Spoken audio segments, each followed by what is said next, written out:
Ladies and gentlemen, welcome back to ELO Heaven. Am, of course, joined by the one and only ZywOo, who recently found out that keyboards are not the weapon of choice against 8-year-olds and has been spending a little bit of time trying to reassemble his. Of course, you got to use the Ridge wallet if you want to smack out some 8-year-olds. And to join us with this particular episode, we have the one and only Dinko. He's going to be on the far right of your screen there. Check him out. I'm sure you may not know this, but he's got a YouTube channel. He just released a video, of course, about FURIA. So I'm sure he'll have some words to say about that because Blast is the latest showing for that team and a lot of others, which is, of course, our sort of pièce de résistance, our main topic, our headline here today. So how you guys doing? I am doing good, man. It's good to be finally on the show. I know we've been trying to do this for a couple of days, man, but these games have been going on a long time, and Blast have done a 3 BO3 day now. So these games have been, usually you have a really nice schedule, but Blast have kind of prolonged it a little bit. So there's lots of Counter-Strike action. I think this is the perfect time to have that. So I'm doing good. Absolutely. And ZywOo? Yeah, I'm great. You know, I've got my keyboard here that is completely disassembled. You know, it's like I don't even have keycaps on this thing because my other keyboard is not, you know, I fucked it, man. Is that one of those keyboards that has the sort of gap in the middle, like ergonomic or whatever? This is the Alice layout. It's like it's got two B's. It's not like disconnected, but yeah, there's like it's curved. People shit on it. People shit talk it. It's good. It's very nice. I would recommend it. Pretty much anything unorthodox in the keyboard section is either really, really good by the people who like it, and otherwise everybody's just like, why are you doing this, you crazy keyboard hipster? Like, what's going on here? Yeah, well, everyone in the keyboard world loves the Alice layout. Like, it's just so nice to type on, and it doesn't have that huge honking space bar. And if you press your space bar right now and listen to it, it doesn't sound very nice. It sounds like shit because it's huge and it's hollow and it's garbage, okay? But it doesn't have that, and it makes it sound very nice. I'll have to remember that. We were trying to put a spacebar back on because taking a spacebar off a keyboard is the most difficult thing to put back on for me, at least, because it comes with these two different strings and metal. It's terrible. Yeah, if you've got that, so that's like there's two different layouts. So there's two different versions of stabilizers. There's the stabilizers that you just press on, and then there's the stabilizers that like clip in with the metal bullshit. If you've got those, I just removed the metal at some point. Like it was too fucked. But you probably have one of those bullshit keyboards. I do. Well, it's in the bin now, so I don't use that anymore. Yeah, and for good reason, of course. Yeah. One of the things that I noticed about watching these Blast games in particular was that there was a lot of keyboard slamming, particularly coming out of some of these French lineups. And I wanted to start there, even though obviously we name-dropped FURIA a little bit earlier. And of course, we can take as long as we like on some of these results, but we are recapping a large number of matches here. When I saw Vitality going up against Complexity, and most importantly, when they were up against Liquid, like somehow, even though the match versus Liquid was not that difficult for Vitality at the end of the day, like Nuke was close, but everything else seemed okay in terms of like it was a kind of a walk in the park on the second map, and they still were, reacting very, we'll say emotionally, very extremely. And this is something that to me personally, I've seen time and time again with French lineups, and obviously Kenny S, another one of those players who seems to do that, and maybe Amanek a little bit less so over on the G2 side. But what do you guys make of like this emotional sort of response out of some of these French players? Oh, I've got the stream in the background and we're still losing. Oh, God. God damn it, how can we lose this? I think it comes down to the point, French people are just very emotional people in general, right? They're just, when you meet them, all their language is all based around all these emotional terms. The polar opposite is Finnish people, right? The Finnish people are the opposite of French. They've had all of their emotions sucked out of them and put into French people. And French, I think the problem for Vitality in this case is they're coming out of a player break.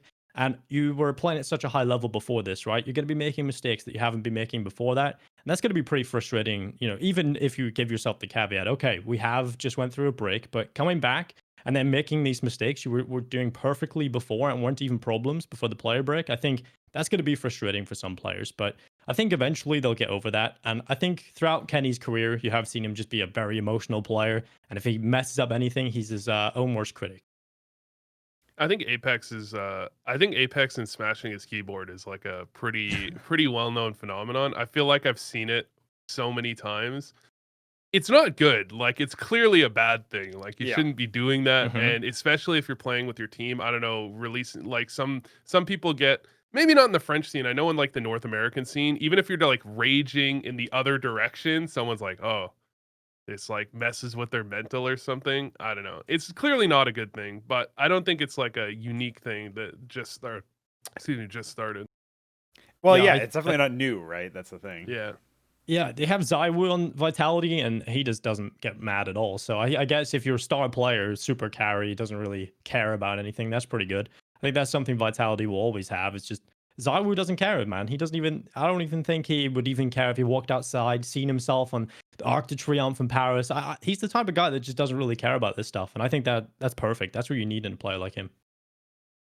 Bit of a weird mix for his actual content, of course, because when you see his Yeah. like tweets or whatever, when he's like, "I am so excited to be number one Yeah. on HLTV again," hello. That's Like not that- him. That's not him. Yeah, yeah. Let's be real. yeah.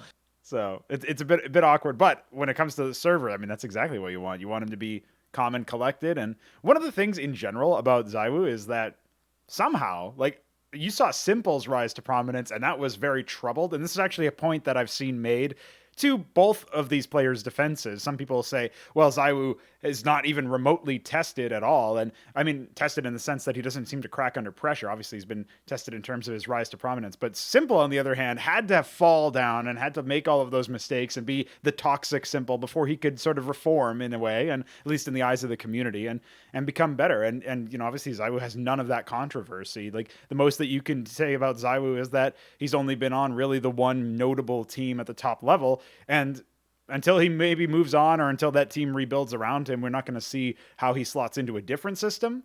The 6-man roster thing might change that for Vitality, of course. But yeah, that's definitely something that's kind of interesting if you compare those two players. And Vu, I noticed that you wanted to talk about this in particular. You did say that you wanted to mention GOAT status coming into this year. And yeah, people are already saying ZywOo is GOAT, even though he's really only been relevant at the top level for what, 2.5 years now, if my memory serves correctly. And is that something that you agree with in general, or do you think that, like, at this point, Simple is just so far ahead in terms of like legacy, longevity, impact over time? Yeah, I mean, it's got to be Simple for me, but one, like, there's a few gripes I have with the discussion. First off, people immediately write off Device as possible. Some people do it because he's never been the best in the world, and I understand that as like a logical thing where it's just like, not even like a logical thing, but an illogical thing where it's just like, how do I call someone the best if they were never once the best? Like, at any given era. And people like to they want to say, like, I don't care about longevity. Like, I've heard that phrase before. I think that's a phrase Thorin might have said. But definitely I've heard that phrase before. And it's like, but you do, because like, if it wasn't about longevity, like, World Edit with this fucking 2.5 rating or whatever would be the best player ever. Like, this longevity matters. It's just a matter of how much you factor it into your analysis of how much it matters. Device has been unbelievably good for unbelievably long. But he's got the same thing that you're mentioning with ZywOo. It's just people don't bring this up with ZywOo nearly as much, where people talk about Device as like working well within the Astralis system. And I guess it's just because like Vitality's not Astralis, but people don't really bring it up as much. Like, you brought it up yourself, but people still write it off and say he's like the best of all time working in one system. I mean, I think it's got to be Simple.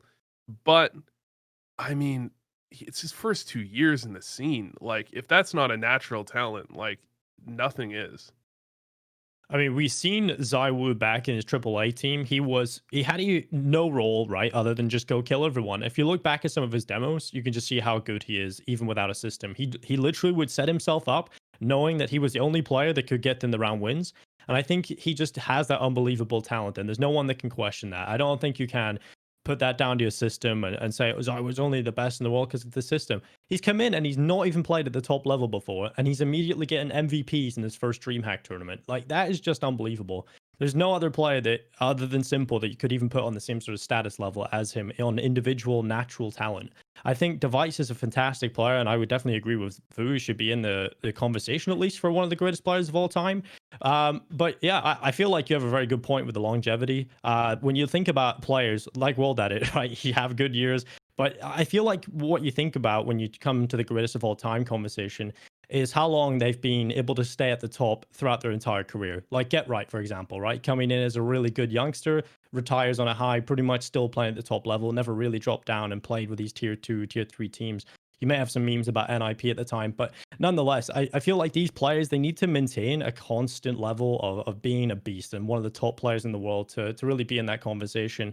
And ZywOo, the thing about him is he's only played for 2 years and he's already in that conversation, which is just incredible. One of the things that I want to is- underline here as well is, Okay. as far as the longevity thing is concerned, like people. So Vu, you mentioned the Thorin comment, right? Yeah. And the idea is I think that, that's Thorin. I'm not 100% sure. right. The one thing that he did say on this subject is that people who think Forrest is the GOAT for all Counter-Strike, like all versions, because he's still playing at something of a competitive level now, even in 2021, and obviously he was playing way back when in the original Counter-Strike. If you think that he's the GOAT from that basis, again, based around longevity, then you have to say Device is the best. And nobody really wants to say that because we have two absolute madmen in terms of stats and performance in ZywOo and Simple. So I think that's probably one of the main counter arguments in general. Is you look at the counter example, but then you've got to figure out who to give the GOAT of all Counter-Strike versions to, if You that's can't even give the something GOAT. meaningful. No. Let me stop you right there. The GOAT of all Counter-Strike versions is just like dumb, in my opinion. Yeah. They're different Yeah. games. They require different skill sets. They're in different eras. It's like it's ridiculous. It's like I don't think you should even bother with that. You can have a GOAT of CS Source 1.6 and CSGO. I think that's fine. But I mean, if you were to get to that point, that's a question of like that's an era situation, like MJ versus LeBron. Like it's like 50 years apart. Like Yeah, there's way too many. You have to contextualize way too much, and I think I don't like this argument at all. I think GOAT is stupid. Every sport that I've seen it in, it just hasn't really made a lot of sense, and it seems to just be based on who you're a fan of or personal opinion. And I think that's fine. You can obviously have your personal opinions, but I just don't really like this whole conversation about who's the GOAT because there's so many different times being played. For example, Counter-Strike now versus 2013. We've all seen it on Maui streams, right? The level of Counter-Strike in 2013 versus now is ridiculous. It's a completely different game. They all sucked back then, and it was just unreal how different the game is now. It's unreal. There's a lot more thinking going into the matches.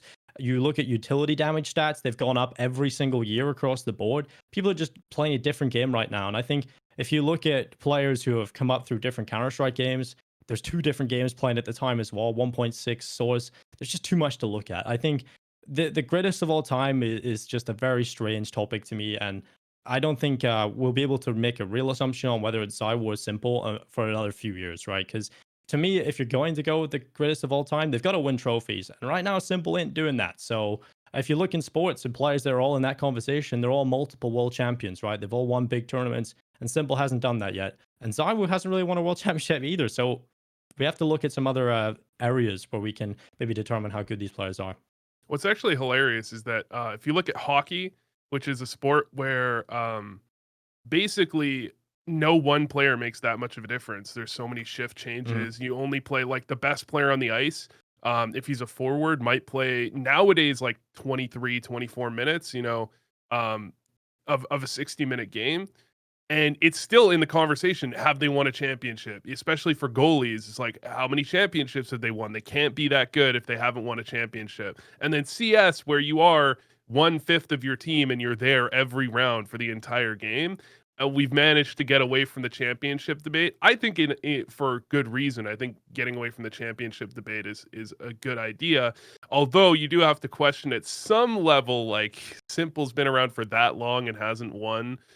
It's like maybe there is something to it, but I think having that as like a key tenet in the conversation, if you're going to have the GOAT debate, is I don't know. I'm not a huge fan of it. Let's move outside of the GOAT debate and just consider the head-to-head matchup then, because we don't need to talk about the greatest of all time. We could just look at the greatest of this past year and how diminishing of a factor is it that Simple you can argue, might have just been in straight-up ELO hell relative to ZywOo, despite the fact that, of course, Simple's playing at the pro level and he's carrying a lot of these matches. And it's not really the same thing for my money as when Zeus and Edward were on the lineup. For my money, like, that's completely different. But it's not that far different in the sense that if you look at what the number one player, ZywOo, has had for teammates, they are head and shoulders above the competition in that respect, right? So how do we sort of square that circle? Where do we come down on like how impactful it is that Simple is probably the most valuable individual player, despite the fact that ZywOo might have slightly better stats in some areas or competes with him in the same space? I agree fully with that. I think Simple is the best, most impactful player in Counter Strike right now. Even though HLTV, the ranking came out saying number one ZywOo, I personally feel like it's Simple. That's just my personal opinion based on what I've seen over this year. But Simple looked better in terms of being able to make NaVi relevant, right? This team without Simple, okay, you've got Electronic, but where is NaVi without Simple? Do they even make it to tournaments? Man, they're losing in CIS tournaments all year. Simple's carrying them in that match against Liquid. If not, they would have got banged out on Nuke, in my opinion. You know, Simple was just carrying that outside area.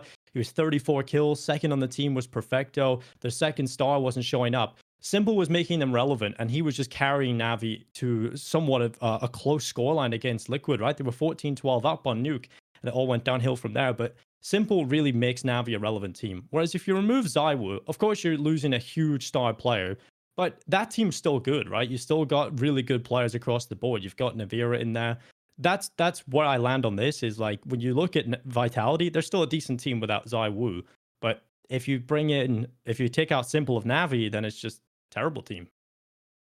Yeah, I mean, the only thing you have to question is like, why has Navi been the same way and just not good? It just feels like any team Simple is on, it's only Simple.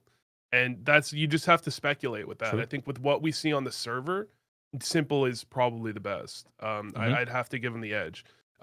If you want to speculate outside that, I think there is room for speculation. But if you're talking about who's better, I think Simple's been better on the server. It's a fair point, I I would think, agree. and something that you can also, I mean, there's ways to make this like a 1A, 1B type situation instead of a 1 and 2, like head and shoulders above. I think the HLTV articles on the two players in particular also said as much, and some of the surrounding media, like the tweets that came out or some further explanations, were like, this was a neck and neck race even to the last couple of moments of the year. Like, we still weren't 100% determined as to how they stacked up against each other. So it really was anybody's race to number one, and honestly, you know what's really funny is that when Simple is announced as number two, right, his tweet is like, could be better, or something like that is like his first words out of his tweet is like, could be better, number one wins trophies, and we only won one at NaVi, or something to that effect.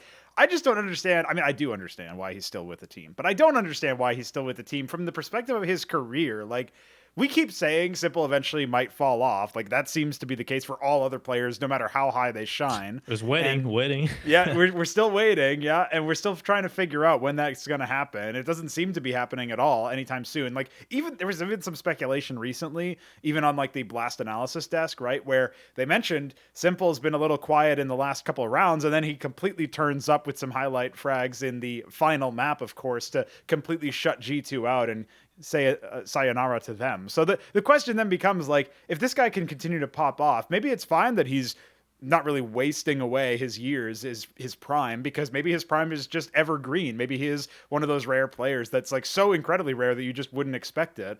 But my problem is that that's not a guaranteed situation. And I know he's got family in the org of NaVi, and I know there's essentially like, obviously metaphorically, not literally, but it's like these situations where they've given him an offer that he simply can't refuse. And that whole side of things, the CIS side of things, is super squirrely when it comes to getting new players. Obviously, metaphorically, but well, listen, That's all the I'm cover saying zone is tracks. when Zeus is in the game and he's taking the AK and Simple's got a deagle, that might be similar to the negotiating power within the team. Just saying, Simple might also have a deagle relative to the AKs of his bosses. That's all. I'll just leave it at that. So, Well, I have to say, I don't think being in NaVi is the problem. He's got literally the best duo in the world between him and Electronic. They're the two best players that can play together in a duo in the world.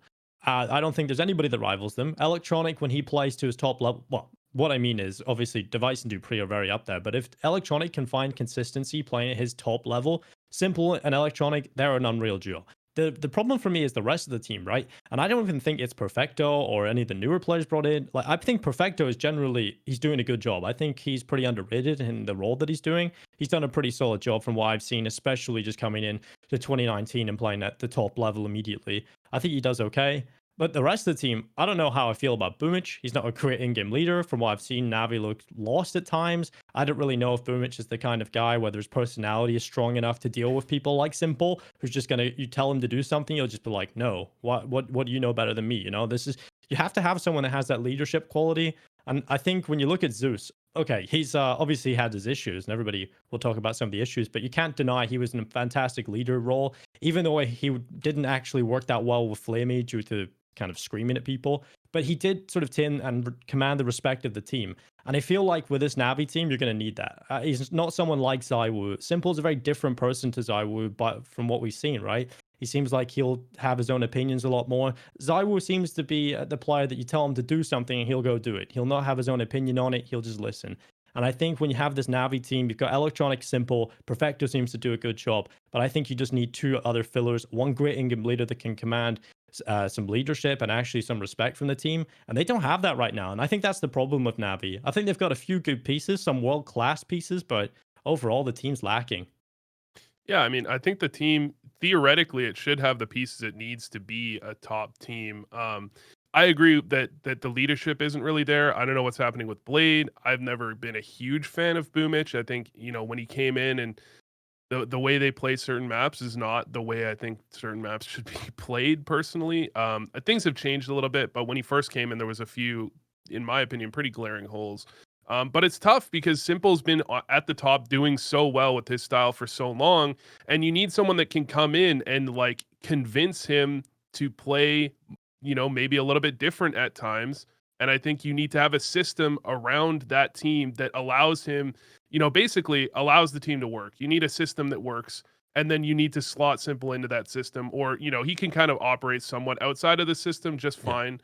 But I mean, you need a system that works, and they don't have that. And it just feels like they rely just so much on Simple and Electronic doing well that they can never, you know, that's not really going to be as a recipe for consistent success. You're just not, it's just not, unless you have something that really works. And that's what you have with Vitality. That's, you've always been lacking that in NaVi. And I don't know if that's like they've tried certain things and Simple has been against it, or it's just not worked. It's definitely possible that it's just not worked with the flaw, like the people they have. But with what they've got going on, just like, you know, strategically, I don't know. I'm not a huge fan.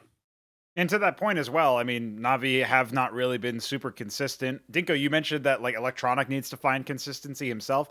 I'll say again, people in the chat and people in the comments often, you know, sort of, they try to eat their own hearts out here where they say, of course NaVi are super consistent, look at their results. But in terms of performance, like we're expecting Bubzkji to be able to call and we're expecting Electronic to be able to frag. And sometimes those players are not the ones to do it. They get across the finish line in other ways. Here at Blast, when Fallen's Team Liquid took them on and actually managed to defeat them, that was a big moment. And the fact that they dropped the map against Complexity as well, yeah, they managed to almost make a severe comeback on Mirage, which was certainly impressive. And now their Mirage looks much better against G2 in the most recent matchup as well. But NaVi have not necessarily had the most consistent showing so far, even though they've certainly made it out of the woods, so to speak. They will be going up against more favorites, of course, and I'm not 100% sure what kind of matchup they would be favored to take. Maybe they could adapt well to Liquid as well, again, if that head-to-head matchup comes back in, but like so far in 2021, of course, player break also considered, something else that you brought up, Dinko. What are we making so far of NaVi's showing? Like, again, Simple was a little bit quiet in terms of the games. He had some highlight moments, impact frags, but not necessarily top of the scoreboard. For example, in Train against G2 recently. And then he was able to come back on Mirage, of course, and he's still a fearsome threat for sure. But do we expect them to make a deep run at this tournament at this point? Could they even threaten to take the finals at this point? Or are we thinking that they should just sort of roll over in a similar fashion to what they did with Team Liquid?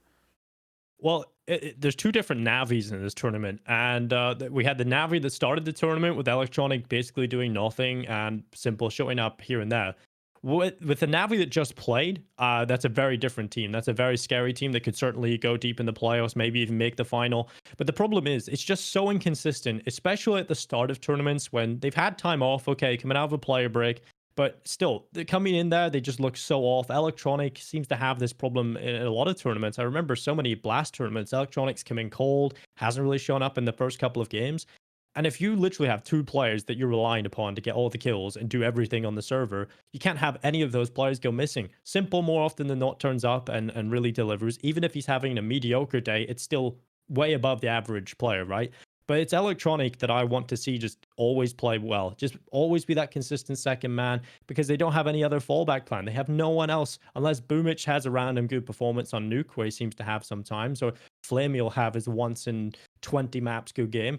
But that's another problem. They haven't even played with Flamey. They've brought in Bit, and I haven't seen Bit do anything. I honestly haven't seen him do a thing. He has been terrible at the top level, and it's just unfortunate, right? I mean, you can't expect all the players to be able to come in and just hit the ground running. Every team he's played against is a top team, and that's a big worrying sign. So I was really looking forward to seeing the complexity game, and because, okay, they have a couple of weaknesses. This is where maybe Bit can have a better performance. He didn't even show up there or really have a decent performance there, so I don't know. I just don't feel like Bits fit into the team right now. And if this is the talent you're trying to bring into NaVi, NaVi isn't a team, in my opinion, that should be bringing just random people that have never played near the top into the team. They're a huge tier 1 organization. You got to bring in big names to support one of the greatest players to ever touch the game, if not the best player to ever touch Counter-Strike. And you're bringing in people that haven't even played at the top level of Counter-Strike. To me, it's a bit of a disgrace, to be honest. I mean, I don't think it's for lack of trying. They haven't brought in anyone better. You know, like it's the CIS scenes, political. The buyouts, dude. Yeah, Well, you know, with Fours, it's just like I'm pretty sure Fours is the one where they just said, they're not for sale. It's like, what? Excuse me, what? Like, what do you mean they're not for sale? Yeah. But I really don't like the way they brought in Bit, because I look back at the stats and Inferno isn't really a great map for Bit. Forgive me if I'm wrong. He plays Inferno, right? Like that's the map that he's been brought in. You mean you looked at his stats like in before? Yeah. His stats are not amazing on Inferno. He's actually nuts on Vertigo. He's got like a 1.4 rating on Vertigo over quite a few maps. He's crazy on Vertigo, but NaVi don't really play Vertigo. So, you know, I think the difference is when you look at Vitality, they bring in players and they put them on maps they're comfortable on. And it feels like Bit just got thrown in on Inferno because they wanted to get someone to replace Flamey on Inferno or something. You know, it doesn't feel like it has the same vibe as Vitality where they're trying to set them up for success. Here it just seems like they're just throwing in Bit. And he's had like 2 above 1.0 performances. I think it's like he has not done well at all. That's the main like weak link, I think, especially considering you do go the distance. Okay, maybe it lets Flamey recharge, and instead of 1 in 20 games where he's on a heater, he has 1 in 15 or 1 in 10, and it increases the ratio there. But that's pretty much all you're going to get out of that scenario, I think. And especially if you can't rely on Bit to frag, that puts the onus once again on that duo of Simple and Electronic. It puts the onus on Bubzkji's calls. And, you know, one of our questions in the chat was, of course, like, what do we do with Bubzkji? Would we trade somebody else for him? I, of course, half jokingly did suggest Jerry. I think that would have been a potential, you know, that was some episodes ago, of course, that would have been a potential fit. But I also think, like, as weird as it sounds, Hobbit having led Gambit youngsters into the current Gambit roster, and you know, obviously that whole like org is just a mess right now. They're a bit of a shit show where they were like, we're dropping our team. Oh, actually, we have an academy team. Oh, we're dropping them too and putting them on the transfer list. Never mind, they're back. Like, what is going on there? That's just CIS in a nutshell, I suppose. But again, like that's the thing is I don't even know if it's worth speculating about roster moves at this point unless they're from the NaVi junior side, which I haven't scouted at all personally, because who else are you going to be able to get for your roster when the buyouts players are just not for sale and there's nobody there? And I mean, that's the other thing. If you want to replace Flamey instead of Bubzkji, I guess you could go for Axel as well off of Gambit, but that's again, like this is assuming you can even approach these orgs and say, we want to buy your players and that enter into a reasonable dialogue. At this point, NaVi can't even break the bank for a Fours player because they would have to do that with the buyouts because their Fours players are just not for sale, as the org says. Yeah. So like, how do you even do anything about that? How does that even happen? Yeah, the problem with Hobbit for Boomich is Hobbit isn't a very good in-game leader. He got brought into to Gambit, and they actually stopped using him as the in-game leader pretty quickly on, right? They went back to NaVi, and ever since they went back to NaVi, they went on that run at DreamHack Masters. Sure. They won an Open. NaVi's a pretty solid up-and-coming in-game leader. I would definitely keep an eye on him. He's doing a very good job right now. As for the rest of the scene, obviously they tried to pick up Flit before. Yes. Ford said Flit does not want to leave. Just telling the world that Flit doesn't want to leave. Okay. Then the other problem is they tried to get a couple of the Vanguard players after the Star Ladder Major, and obviously they got the VP deal, so they didn't want to leave that team because they just made a major final. So the problem with NaVi is they have tried to get a couple of these better players, like Vu was saying. And so you said that they might have to dip into their own talent pool, right? The up and coming players. Well, Bit is the highest rated player coming out of that NaVi junior team. So the only other option that's a decent enough fragger right now on that team is Gospodarov, in my opinion, from seeing them play. And Gospodarov is an AWPer. So yeah, I feel like Bit was probably their best option to pull out of that team right now. And he hasn't really worked. So the NaVi Academies is not doing so great right now. And I think we got to give them a little bit more time. I don't think Bit's ready yet, so we get him a bit more experience. Maybe he can be a solid player in the future. Because like Vu was saying, he had a couple of good games. I mean, he posted a 1.41 rating against Furia, had a decent performance against Heroic.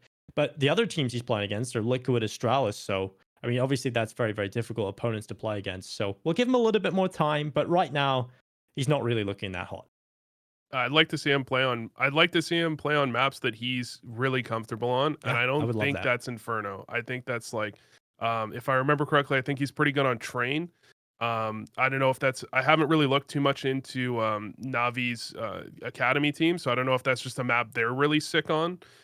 But you know, I'd like to see them trying to make him comfortable, because when you bring in players, this is something we've seen time and time again. You bring in a player and you try and slot him in as a fifth and just make him do whatever the fuck you want him to do. It doesn't work, and it ruins their confidence, and then they just play worse. Like, you need to kind of like foster that and bring them in a way that makes sense. So yeah, I mean, I think he deserves a chance. It's just I don't think they're using him in quite the way they should. And hopefully he turns it around himself, you know. Yeah, he's got his work cut out for him for sure. And I mean, to the point of the player break as well, it's not like they were necessarily grinding out this whole time trying to fit Bit into more maps, which they certainly could do in the future. And maybe that's something that they should look into. Maybe they pivot away from one of their weaker maps right now and go towards Vertigo using Bit's experience with that map. But it is against lower tier competition, so how well will it translate? Another question we've got to answer if they decide to go that route. I think it's more likely they just start slotting Bit in more frequently into some maps that, as you said, Vu, he's a little bit more confident on. That's what I would like to see as well. And I mean, that's the only way we'll know if Bit's a proper player. Like, I actually think it's really almost irresponsible of NaVi to not necessarily tarnish his reputation, but certainly lower his stock in general, because he's not always necessarily going to play with a NaVi jersey on, regardless of if it's youth or if it's academy or, you know, junior, or if it's the main roster. Like, eventually he might look to be picked up by another team. And if he doesn't get an opportunity to show his prowess on maps other than Inferno, which maybe is not his stomping ground, so to speak, that's going to be pretty bad for his stock personally. And that will make it like he has to argue for why he should be on another roster, instead of him just being able to demonstrate it with a resume of you know, scalps against top tier opposition. So that would be my main contention as well. It's obviously a little bit less impactful for most people because Bit did just make a splash by coming in, and I don't know, it just feels kind of irresponsible for NaVi to do that, because they might be lowering the stock of their own player. And if Bit doesn't work out and Flamey just comes back in full time for all maps, then I mean, does Bit even get to go back to NaVi Junior? You'd expect so, but that's probably his only reasonable destination based on his performance so far, right? So that's another concern, especially as a up-and-coming player. You definitely don't want to see that be the way things are. Of course, another up-and-coming player, though, Fallen. I don't know if you guys have heard of this guy, but he's made a splash on Liquid so far. And honestly, like, okay, everybody was wondering why Fallen is not calling. Like, Moses obviously giving that interview with Freya, which seemed a little bit testy. I don't know if there's anything to read into there, but he was like, yeah, I think this whole narrative is overblown. People are focusing on it too much. Stewie's going to be the caller, and that's that. And obviously everybody has the opportunity to provide their feedback in the mid-round call. And I mean, for my money, I think the analysis desk did a great job responding to that notion where they said, yeah, everybody can have the freedom, but not everybody has the skill to do that. Not everybody is suited for that sort of role, and Fallen is the main man in that respect. So kind of odd they're not giving him the reins yet, but maybe it's just a matter of the player break interfering with practice, and they had to sign him together in the first place. But so far, Fallen, for me, has actually looked quite impactful in these moments, not just giving him the veteran status and bringing that calmness that we were missing from Liquid, where they can calm their nerves, but also just some of his op kills have been incredibly refreshing to see. It's really nice when you look at the kill feed and you see a bunch of frags with Fallen's names attached to it. Like, that's something that's almost like a flashback in a way, right? It's a bit of a wind back. So what do you guys make of Fallen's moves so far? Fallen was never a bad individual. I think he was always playing well, right? Like up until the end of MIBR as well. He had some good performances at Flashpoint 1. He was styling on a lot of those weaker teams. I think Fallen's always had that individual level still there.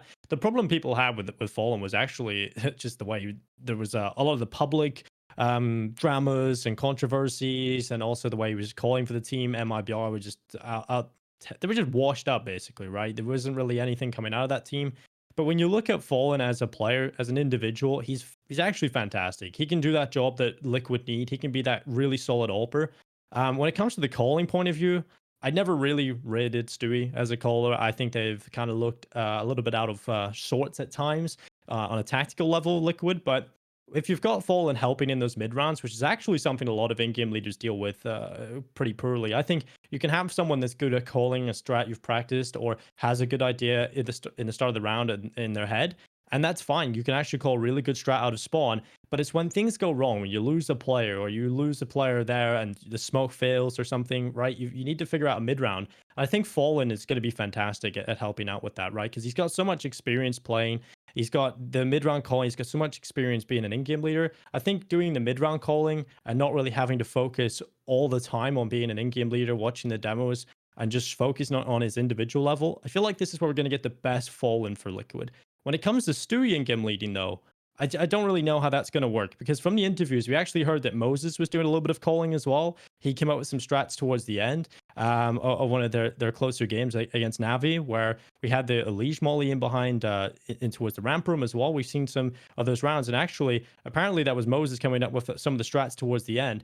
So I really feel like when we go back to LAN and we go to a tournament where the coaches aren't going to be able to talk, when you're not going to be able to have that same support network around them, that's where we start to see maybe a few more weaknesses come in from Stewie. So if this is going to be a long-term thing, I don't really know how I feel about Stewie being the main in-game leader.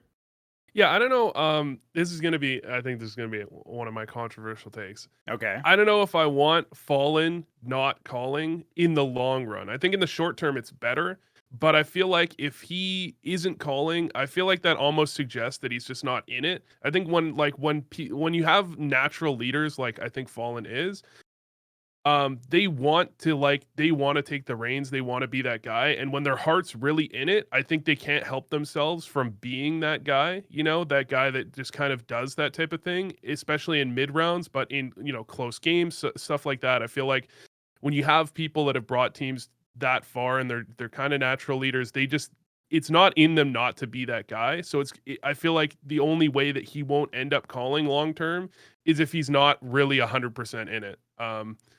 That's just speculation, but that's kind of how I felt about it. I've never really particularly liked Stewie's calling.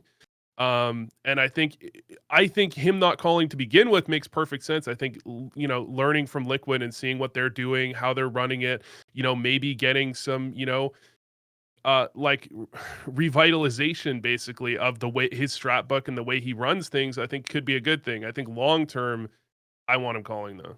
Yeah, I agree. I think I want him calling as well. I think he'll be that type of person that will argue and start to take over. And I think you're 100% on the right mark there, because in an interview at the end of the match, he actually was talking about how he came up with a mid-round strat, and Stewie looked over to him and said, "That's not going to work." Fallen said it is, trust me. And they're already kind of arguing about whether a strat's going to work or not. And then he goes, it didn't work, but we still won the round. That's brilliant. But nonetheless. So maybe, no, that's the worst outcome possible because nobody is technically wrong. No, yeah.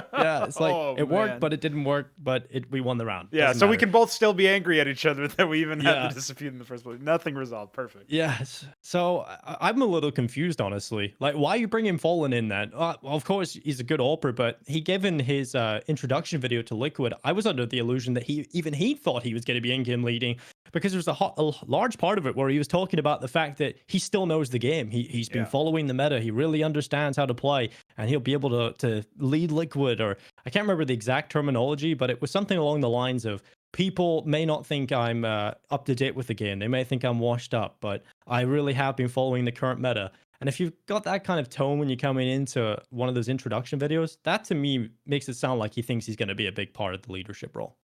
I like that though. Like, I think that I think the thing I wanted from him out of MIBR was like being a little bit grounded, feeling like he needs to prove something. I feel like that's the best case scenario coming out of MIBR.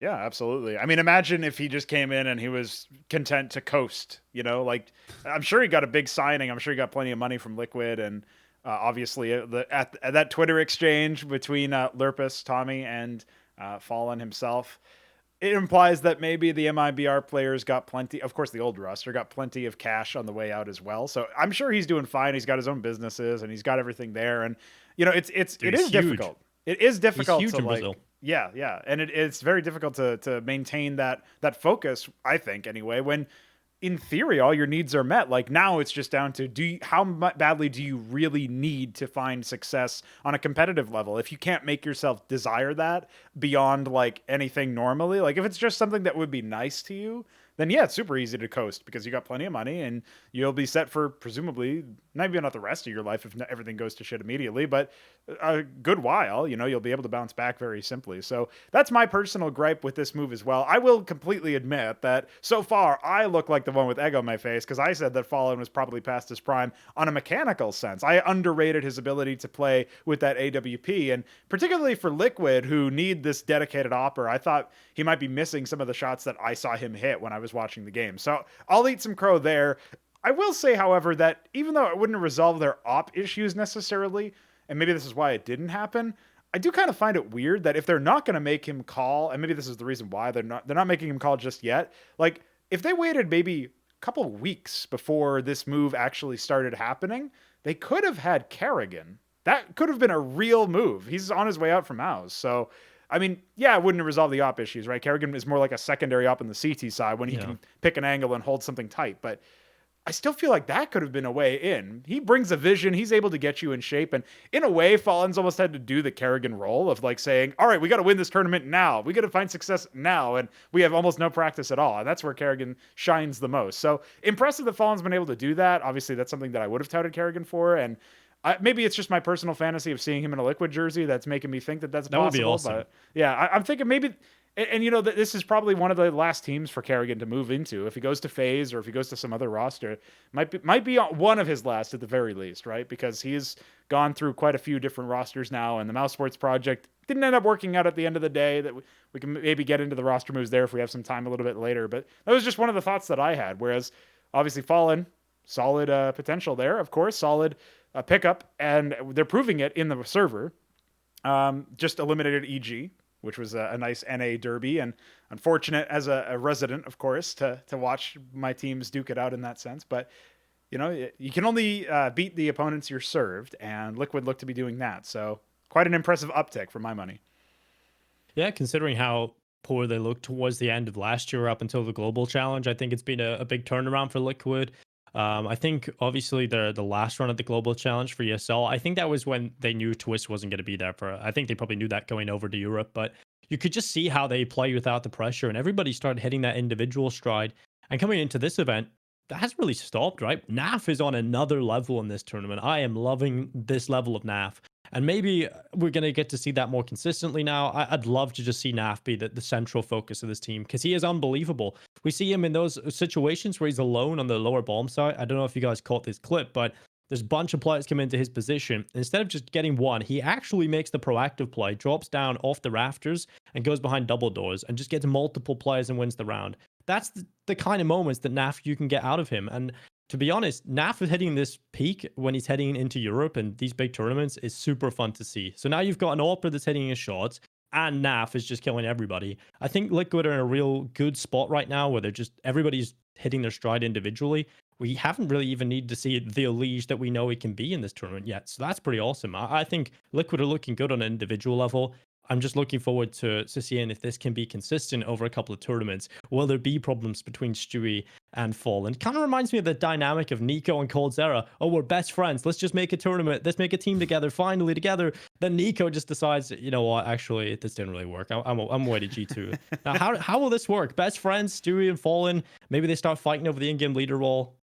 I don't know. That could be a possibility in the future as well. My only question is on that nuke play that you described there, Dinko. Did NaV like slowly climb out from the tree? I mean, rafter and like descend on the bottom side, and then It felt like it. shift It felt walk like it. very slow. Is that what he did? Because then like maybe that makes a little bit of sense. He's in his comfort zone at that point, right? So Yeah, he's a sloth, man. He's a deadly sloth for sure.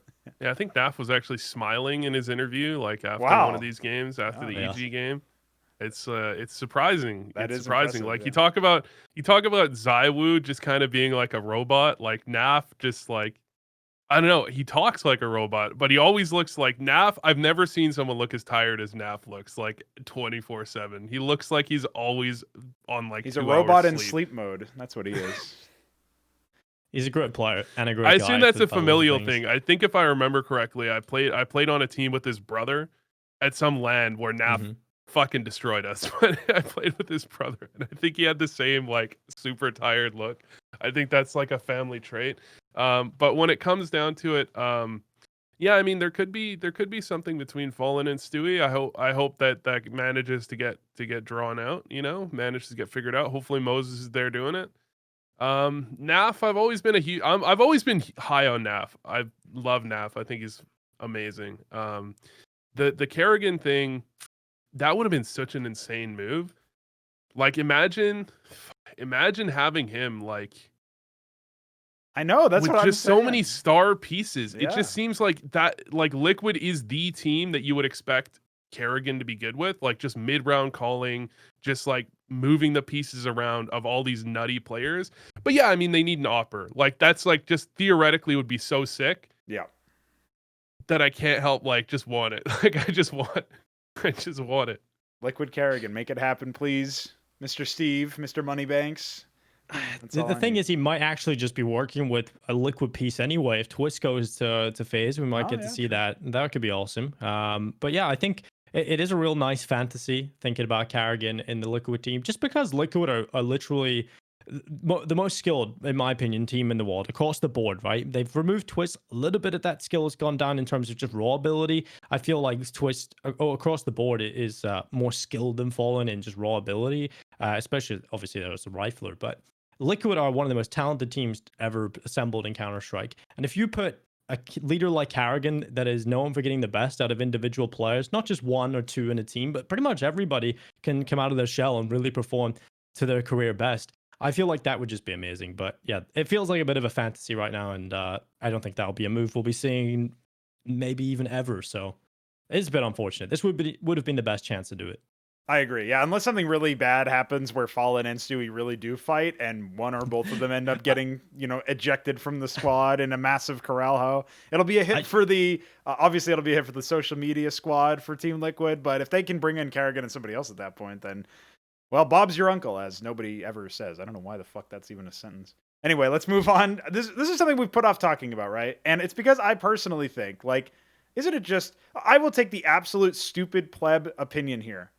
It's so boring when Astralis wins everything, man. They almost won EG's map pick. EG finally looking a little bit in control, and then they just get shit stomped in the next two maps. Like, what do we make of Astralis right now? They seem to be back with their 5.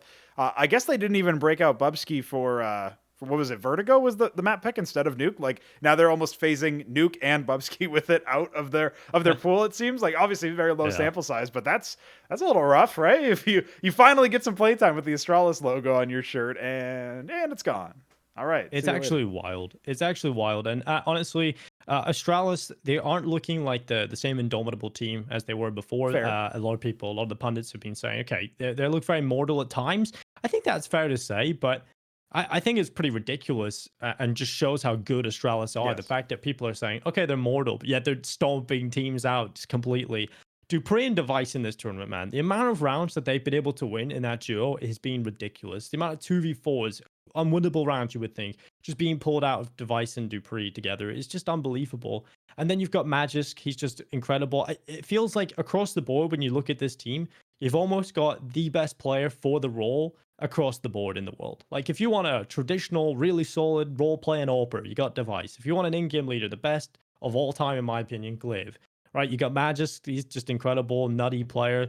Xeppaa, amazing clutcher. You just got all the roles filled out in this team, and you can kind of get why they won't want to bring Bubzkji into that, right? And that's the thing. And honestly, I hate the Bubzkji move because I want to see him play Counter-Strike. I seen this thing this year. Was an article about the highest earners in esports in 2020. And obviously there was chess players in this, and there was lots of Call of Duty players and Dota players. But the only Counter-Strike player in the top 10 or 20 or whatever it was Bubzkji. The fact that he has played like 15 maps in total in the last 6 months, and he's the highest earner in 2020, at least according to this graph. So that's pretty wild. He's rolling in it. He's their social media manager, probably the most well-paid social media manager of all. Hey, he subscribed to my YouTube channel, man. He subscribed to my second channel. Second channel. He's gone deep. And for he the followed content. me on Twitter. All right. Because I made a video on like Bubzkji versus ESIC, and he like saw the video. I would assume he saw the video, and then he subscribed. And he followed me on Twitter, and I was like, yeah. And these are all things that you guys can do, and you guys can be like Bubzkji. I mean, maybe. And I made a tweet. I was like, whenever I'm about to post a video, I have to question if Bubzkji would like it, and if he doesn't like it, I post it anyways. He's not my fucking dad. Like, I'll post whatever I want. Not where I thought that was going. It's the Bubzkji test, actually. You know, what would Bubzkji do? He does have those do whatever I want to do because fuck it. Yeah, he's not my dad. He doesn't do anything anyway. Some of his stuff is a little more on the out of control side, anyway. Though, like, you have seen a couple deletes from him. Obviously, I can't recall any of what he did, so he memory hold it correctly, but. Like, that's the difference between him and maybe, like, in a year or two, he just won't even bother. Like, maybe he'll write it out and then save it or something instead of actually Astralis are not letting him on the server until they completely drain his personality from his body. Yeah. They're just going to plug him into a machine, and he will be a compliant robot. And once he's that, he can play on the Astralis team. That seems to be the case. I still can't believe... Okay, this is something I think we brought up, Vu. You mentioned it might be the first ever episode of ELO Heaven, where you said something to the effect of, like... Glaive came on HLTV confirmed and said, "Bubzkji, get good, motherfucker." Like, some obviously not. Yeah, really, he was like, "Stop dying, idiot!" And like, that's the fucking play. Like, why? Why? That's the gist of it. It was saying like, "Bubzkji's too aggressive." Bubzkji, if you're watching this, like, you need to calm down, and maybe we'll get some. I don't even remember. It was bad. It was like not a good look, in my opinion. I just didn't like it. Was Glaive not at the time competing for a role in that team though? Like, from the outside, doesn't really look like that, but he was kind of saying at the time, you know, well, me and Magisk or me and Dupree are like the only two players. If we drop off right now, that's where Bubzkji's coming in. But I don't feel like that would ever happen right now, especially with the current Astralis team. Well, that's another point, right? Is like, this is the Golden Five lineup, so to speak. They are seemingly firing on all cylinders yet again. Of course, like as I do often on the show, sort of blew it out of proportion when I said it's so boring to see them win again. Obviously, they dumpstered EG. They had a bit of a layup there. That was like the number 1 and the number 8 in terms of how the teams ranked themselves and how the playoffs were seeded, or this event was seeded in the opening matches.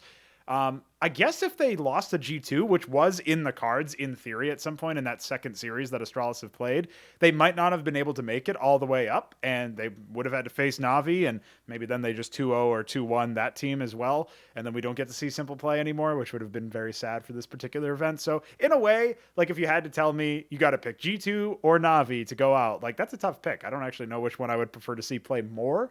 It's almost like dirty that one of them had to eliminate the other at this point, given that we have like this double elimination bracket going on. But yeah, Astralis coming in pretty strong, and given the fact that they're finding so much success, why do they need to mess with it? As Dinko said, like, why bring Bubzkji in if everybody else is like pound for pound, roll for roll, top player, maybe top 3 or something for what needs to be done there? And Bubzkji doesn't really fit into that. And Yeah, I mean, I guess Glaive was right. He just got to stop being so aggressive, Glaive. Sorry, man. I mean, Bubzkji. Sorry, man. Like you're just not good enough. Sorry, I'm sorry. So I mean, one of the things you did see with Bubzkji is, I think when he got brought into Nuke, he improved their CT side just from a raw fragging potential. But I think I might have mentioned this before. If you look at it statistically, if you look at their T sides, he dies like every round, like just about every round. Like really, it was like something like 50 gun rounds, and he died like 46 of them. And yeah, it's a little bit high. Like, that's a little bit more than you're supposed to be dying typically. And I think they just couldn't. I think they basically they've had trouble with, like, when you have Zipniks, I think their CT side struggles. When you have Bubzkji, their T side struggles. It seems to make more sense to just replace them out. Yeah, halftime replacements is the next meta coming in here. Technically allowed in Blast, I think. I think they that would be big. That could be interesting. Yeah, okay. So Dinko's brought it up almost like a joke. I was also going to say it like a joke, but let's talk about it for real. I mean, come on. If you were going to pick anything, well, again, Astralis can't like legitimize any of these moves because they never really were going for that 8,000 man lineup where they own all of the Counter-Strike teams and they just slot them in whenever they need to. But like that's what they would have you believe. So that would have been a way to legitimize this. Like that's a legit move, right? And especially after Vitality showed them up with obviously Navera and Masuda and Shox all sharing different maps in that case, like, okay, we're getting somewhere now. And of course, Astralis not able to really convince us. They've moved away from Nuke, it seems like I said in these opening series, and that's not really something that I was expecting personally. So yeah, I'm not really 100% sure, but halftime replacements, that could be big because I also do think that Bubzkji massively improves the CT side on Nuke, or did when he was still playing it and when they were still playing the map. And the fragging potential is important. Vu calls him out for dying 46 out of 50 gun rounds or something to that effect. That's something where, depending on the context, I can actually see it being quite useful. Like, if he's the only one to die on your CT side every time, then whatever, just give him an SMG or something a lot of these rounds, and he'll be charging in and creating space for you guys to do some counter aggression, which is not something you ever normally associate with Astralis, by the way. Like, usually they just have really good CT setups to receive aggression, but if they're starting to add that to their playbook, that would be one of the reasons why they have so much success on CT side, if I had to speculate. So that could be a really big move for them, and if they're able to get Xyppaa in to handle the T, or if Bubzkji's just able to gel with the team a little bit more on T, which is where teamwork is, I think, more tested in some cases. Maybe that's just the answer, but I'm not 100% sure if we'll even see Nuke out in this event for Astralis. I have the issue of, is that sustainable? And the answer is just no, right? Because you got like 2 minutes max in a halftime, and if you go to a LAN event, you've got to switch out just logistics, right? You got to switch out the SSD. Then you got to get everybody's config loaded in. He's got to get a feel for the stage. It just wouldn't make sense. And we actually had some people having a conversation about whether or not this mid map or should I say just like mid series substitution is even going to happen at LAN. And I don't know. I feel like logistics wise, TOs are not going to put another PC up there. I don't think they want to like make the stage any bigger. They're not going to pay for that, right? So you're going to have to deal with just the 5 spots. Then you're going to have to get the SSD changed, the height adjustment on the chair. Like, even these are all things people don't think about, right? But if you're playing online, it's very different because you just kind of hop in, get ready to go, play. But for Vitality, they seem to be doing a decent job. It looks like they're playing on the same sort of setup. It feels like Navira is just hopping on whoever's not playing's PC. So maybe they figured it out. Maybe it's not that difficult at all. But I think halftime, that would certainly be an issue. On the Bubzkji side of things, in terms of the depth, I mean, if you're a player that's getting to play one map, a top tier Counter-Strike every other month, of course you're going to try and prove yourself, right? You're going to go, look what I can do. So you're just going to be running in head first every single time, trying to be like that thing from Lord of the Rings, just smash it through the doors of your own head. You're just trying to get involved, get some action, because you haven't tasted Counter-Strike in literally a month. So I can understand why he's doing that. I like the battering ram imagery. That's very accurate for Bubzkji. Yeah, it's one of the things that the mid series substitution thing reminded me of is there's this story from Day 9, the StarCraft YouTuber. Hey, you brought it up before I did this episode. That's phenomenal. There's this story from Day 9 where he was talking about when he was playing Brood War, like back in the mid 2000s, late 2000s. There was this guy who was like way better than him, and what he would do is sometimes he'd crank up the AC, he'd be playing and he's like shivering. Sometimes he would like turn on a heating lamp, so he's like baking in the sun trying to play. Sometimes he would play like with his keyboard on his lap, or like he would be like 6 feet in the air trying to play down, like just for the specific LAN stuff. Because especially when you go at least I don't know how it is in nowadays, but in those days it was like you got a shitty wooden chair and like a foldable desk, and it's Yes. like you play how we set this up. So it was like he literally set everything up so he would always be fine no matter what, which is like the level you're gonna have to get to. Can you imagine Yeah, just I walking think in? that's pretty cool. Yeah. I think when you look at events nowadays, I think this is something I wouldn't have a clue about the certain logistics about it or whatever, because it's not something that interests me. But maybe I feel like something the CSPPA or something of those sorts would be doing is kind of saying, okay, every event must have consistency, right? The desk has to be this height, it has to be this wide. I think that's something that wasn't a problem. It wasn't something that a lot of TOs thought about back in the day. I remember in 2015, we'd watch events where there was literally no mouse space and Taz would be hitting his hand off his teammate and just kind of looking into each other's eyes. But like when you look That at was this, intentional. yeah, of course, yeah, exactly. Those VP guys when they were getting along every now and then, but I feel like that's something that is pretty awesome in Counter Strike now. It's just like every stage setup looks pretty symmetrical, right? It looks like everything is up to scratch, and I think that that's something cool about CS right now. That's a little bit of a tangent, but I think that's something that CS PPA could maybe do, where you just have to have those player standards and maybe something good they could actually do. That it seems to be the one area they have some effectiveness, right? They found Purchase doing stuff like that and trying to convince some of these TOs to make sure that their sort of environment is up to snuff. Certainly a positive step in the right direction, but everything else we're not 100% sure about. Before we move on to some of the other governing bodies in the space, should we recap anything else in particular? Something jump out to you guys about the Blast matches that we saw today and the previous days that we haven't covered, or have we talked up Blast enough? I mean, I think G2 for me, but go ahead, Vu. Yeah, you can go on about G2. I think Astralis, like, you're saying they're boring. The one thing about Astralis is they have looked, I mean, pretty fallible, right? Like Yes. G2 took them. G2 really could have won that on map 3, I think. If they had just, they'd closed it out. And EG, I don't know, it's a question of how good did EG really play? Like, did they just show up entirely off base, or was Astralis just better? Because EG typically, and usually, like, I kind of wasn't predicting them to win, because typically going into that type of thing, when you come from NA, you're typically not going to do that well. Sure. It's just how usually it goes. So Astralis, I mean, I feel like, I don't know if they're quite there. I don't know if they're quite there. I think EG just didn't really show up in the way they usually do. And so I think we could definitely see we could see a liquid victory. I think it's not impossible. Okay, and a second hope then. Now, Dinko, you mentioned G2, you name dropped them. They obviously took Astralis very close and could have secured their own early finish in that respect, but didn't end up fomenting 2-1 in favor of Astralis. So, what do we make of them overall? Because they seemed very strong against them, but kind of rolled over against NaVi. Was that just a case of the game running away from them? Simple and company just charging on forward easily enough with the momentum gained from especially the first map? Because like the scorelines are pretty similar in that matchup.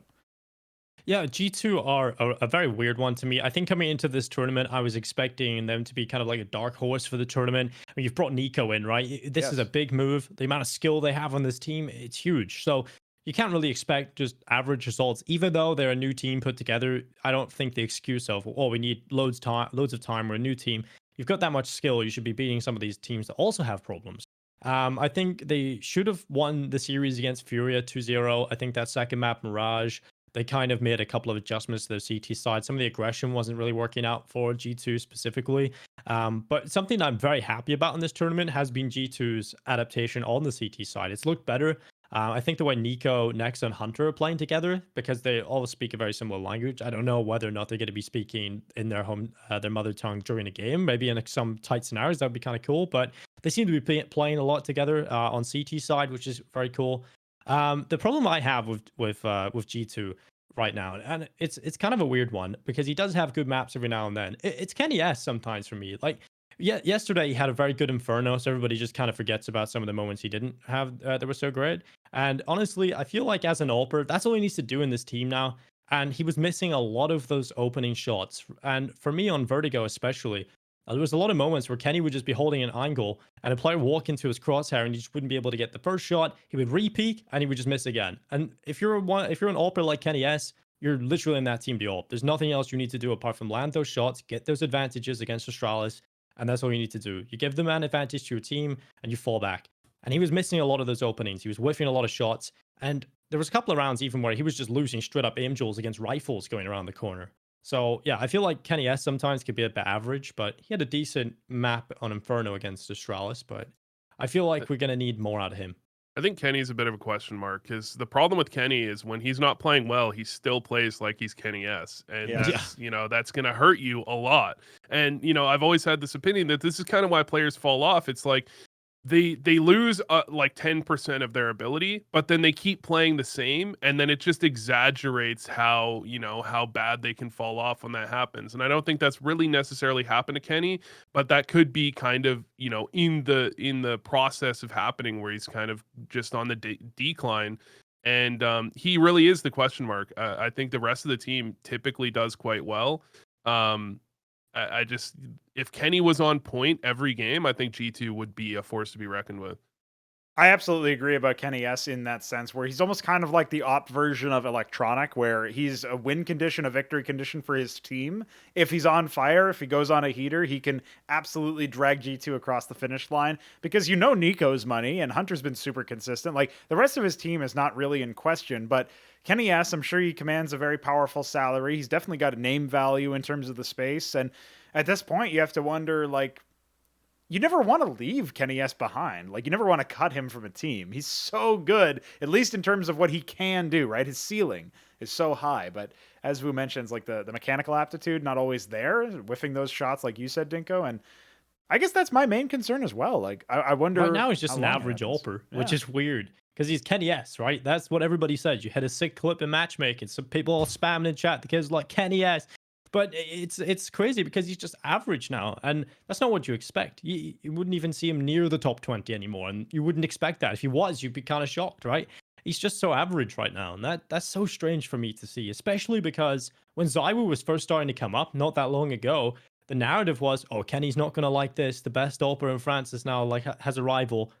That wasn't even a rivalry. He just lost badly. Yes, I was really just better, badly. right? Yeah, and so he never really even fought back. He never really improved. So yeah, I'm not really loving Kenny right now, but we'll see. He definitely has the potential to just be an incredible player again, but we'll see how that fits into this team. He's not going to have star roles anymore. He will literally just be an AWPer.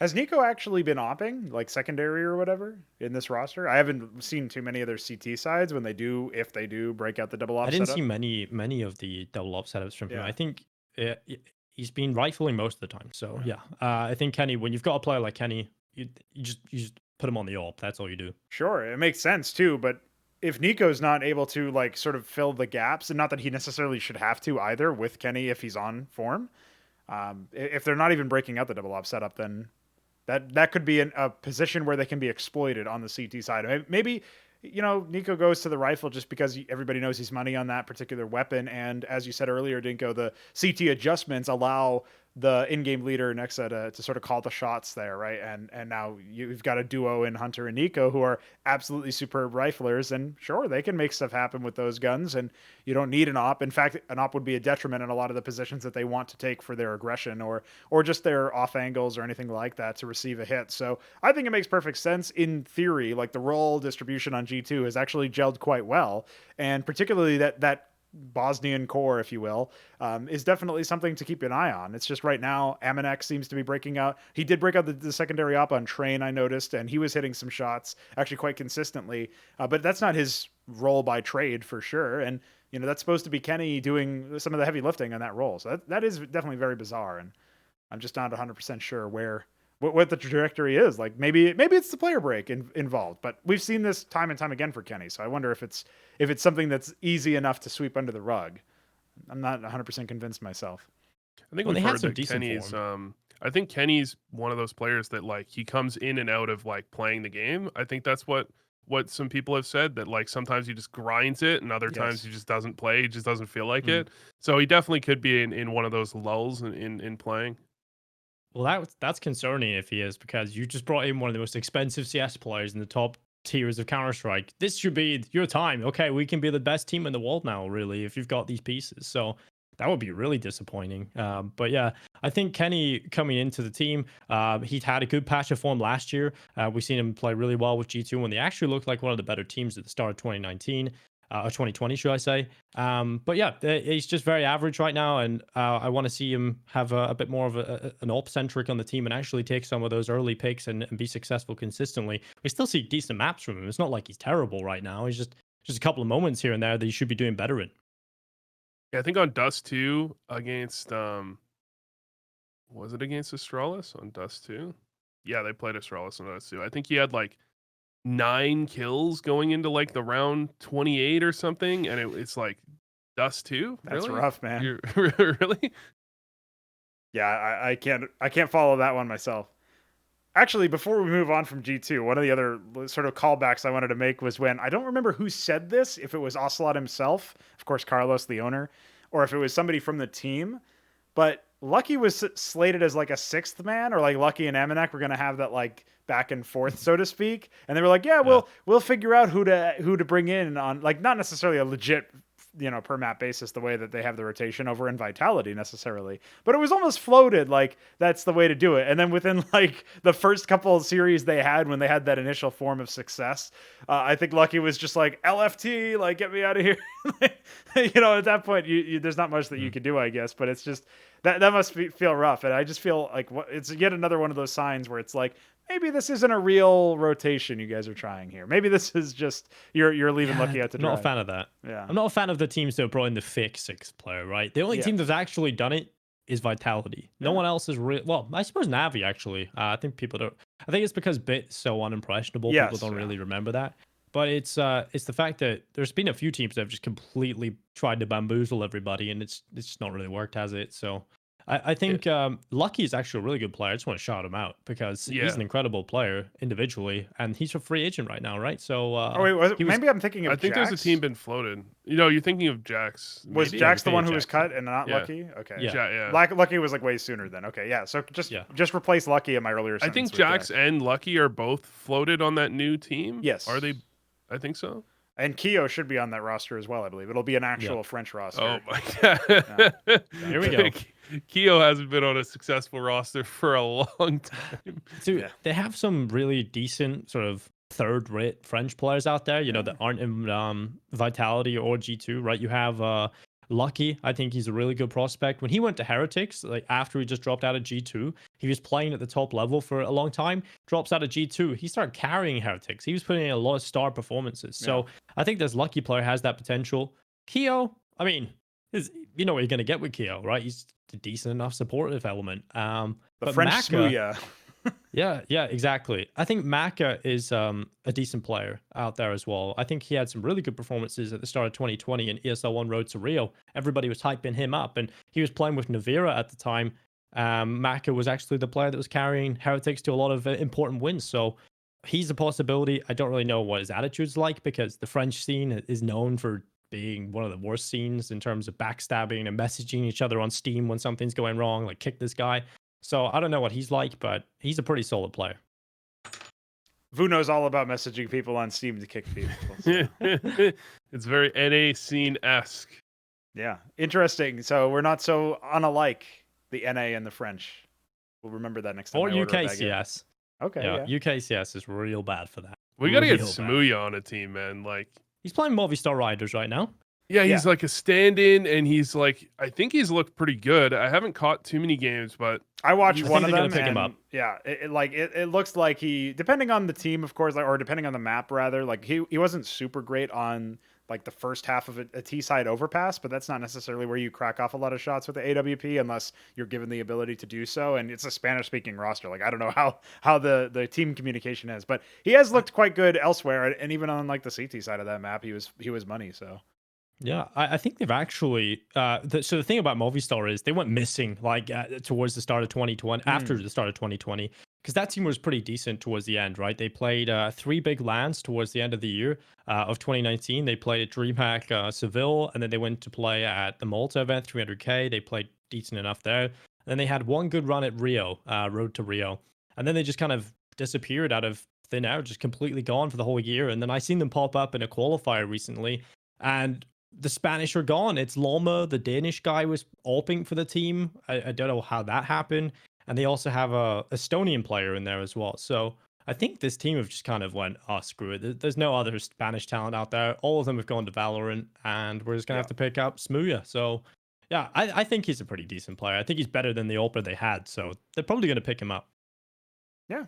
It could be a sort of definitive move. I remember hearing that if smooya didn't get a January team, like a proper signing, then he would probably have to move to Valorant just to make ends meet. So I would really hope that, obviously he's been through his own fair share of the UKCS trademark drama, but and a lot of it's self-inflicted for sure.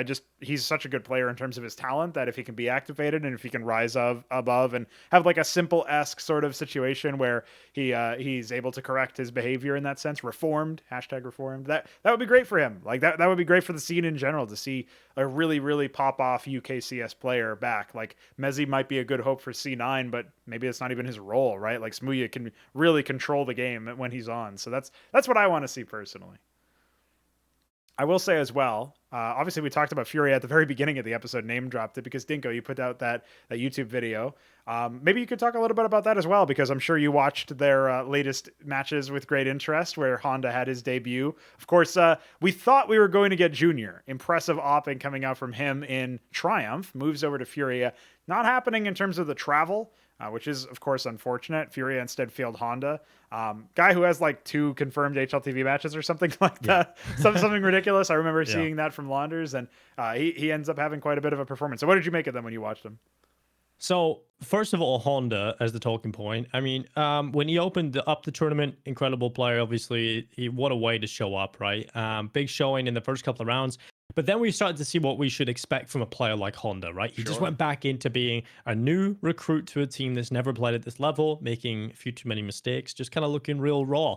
But I think we've seen a glimpse of the skill capabilities of him, and I really want to see him be refined. Right now, he's an uncut diamond, and by the end of the year, who knows what he might be, because he's got a lot of potential. I mean, he is going to be the 6th man of the team anyway, so it's not like we're really looking at him being a central part of the team's functionality. For FURIA though, I was loving their T side on Mirage. That was what the video was about, because I was really looking at how Art created a lot of space in the team and how they kind of conditioned G2's defense. I think they were capitalizing on a lot of G2's inexperience on the CT side, because G2 were trying to change up a lot in pretty much every round, right? They had some aggressive setups coming in from them. I think FURIA overall kind of underwhelmed coming to Europe. But when they're performing in this tournament, we see some really good flashes. And honestly, this was a good performance for them, considering they don't even have an AWPer, right? You're losing Henny, who is just unbelievable in the AWP role, to have no AWPer really in the team. And Art was picking up that AWP and having to do a lot of the carrying on that. And he had some decent performances. So overall for FURIA, I'm not that disappointed. I think we kind of got a little more than we should have expected with this team for this tournament. So yeah, I'm pretty happy with what I've seen from FURIA. What do you make of Yeah, them? I mean, I kind of echo the same sentiment. I mean, Honda looked so sick for the first 4 rounds. He had 2 aces, I think. Yeah. And then he just kind of went back down to what you're expecting. It was like a real hype first few rounds to see someone do that. You're not expecting him to keep up that level of form, but I feel like outside of those 2 rounds, he didn't really show anything super impressive. Which is, I would have liked to see a few more. I would have liked to see a few more highlight rounds. It's no slight against him, but if you wanted to say he's like a super impressive, like he's gonna be amazing, like you would have wanted to see a couple rounds outside of that, because sometimes you can just go hot for a few rounds. But it's not a player they're really supposed to be playing with. They're replacing Henny with Honda. Although Honda he was opping in the Launders video I watched on Honda. Yep. He was opping. I want to see them with Junior.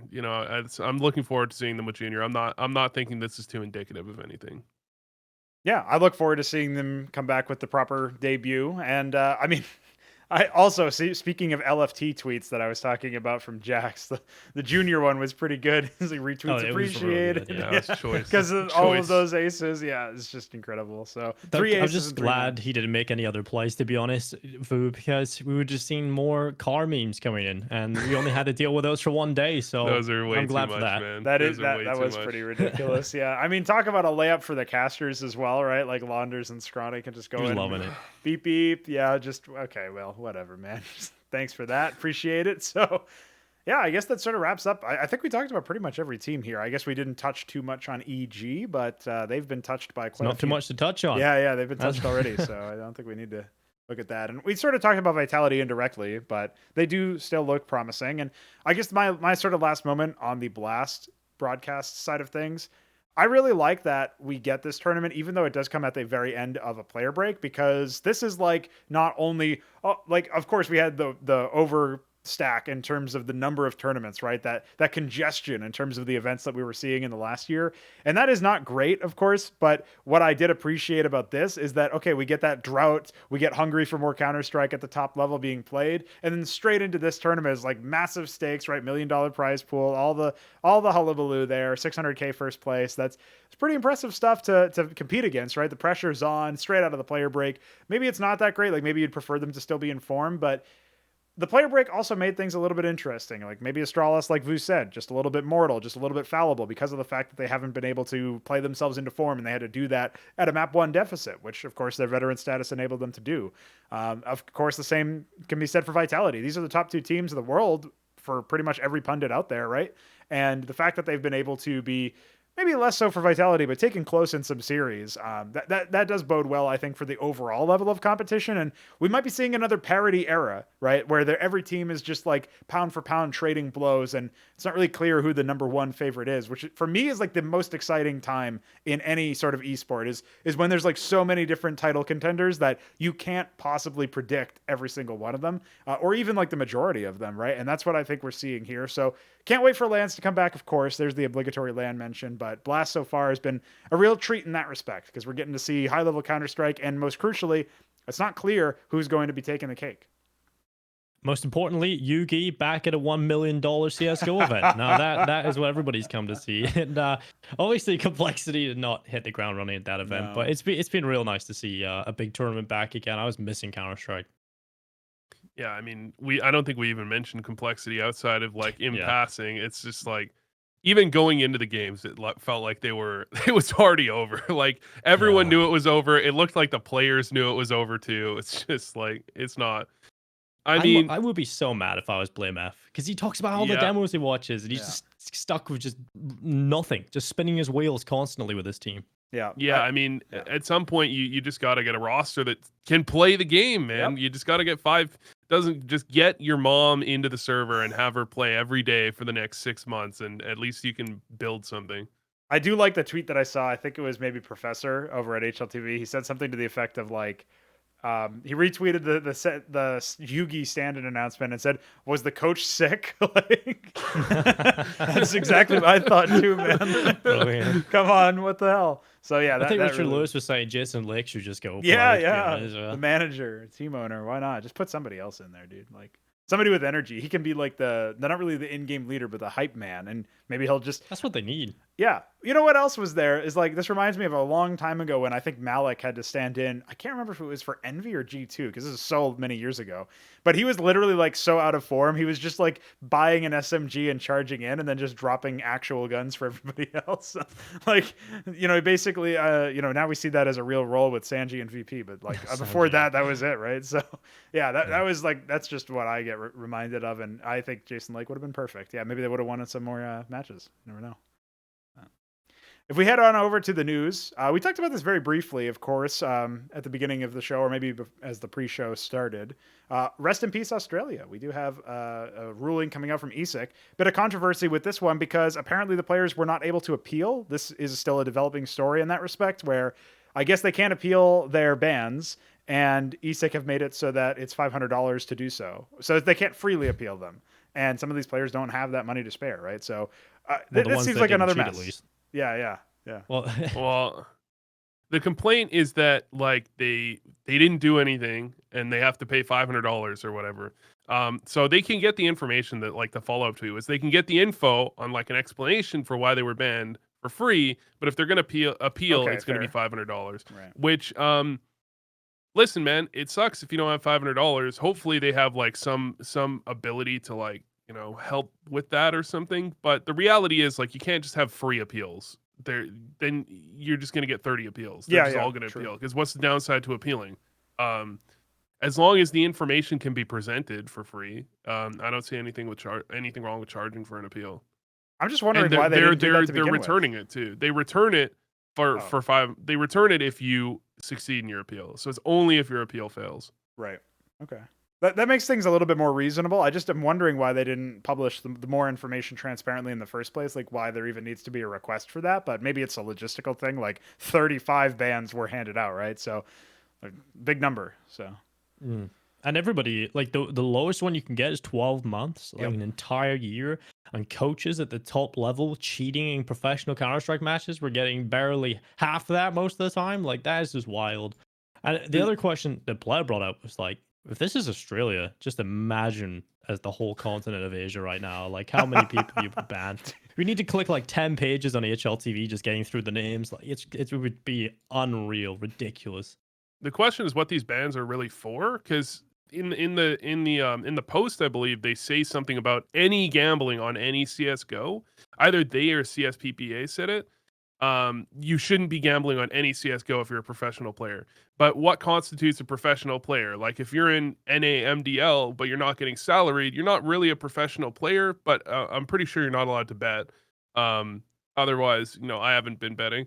That you know of. Anyways, why has he done that? I like what constitutes a professional player, and what constitutes like what are these bans for? Are they getting banned for betting on other games in MDL? I would assume that in other games in Australian MDL, I would assume that's off the limits. You're not allowed to do that. But can they bet on games in NAMDL, or can they bet on games in EU MDL? Like I'm assuming those are not allowed, but are you getting a 1-year ban for betting on NAMDL? Like that seems a little bit. That's where the transparency would have come in handy here, because then we would have been able to see exactly what the offense is on an individual case. And right now, that doesn't seem to be something that's going to be public, or unless every single one of them not only receives the information when they request it, but also like retweets it and publicates it, and then somebody else collects it all. It's going to be a mess to try to sift through that if it even does come out, right?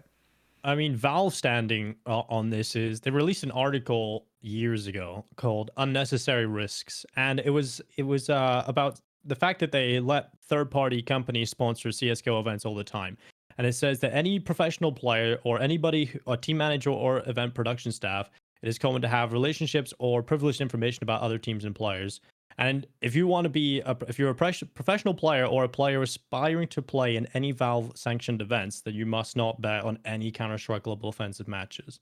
So, I mean, that's Valve standing on it. It's just like they would ban those people anyway, because even if you're an up-and-coming player that wants to play as a pro someday. And I think that goes for casters and events.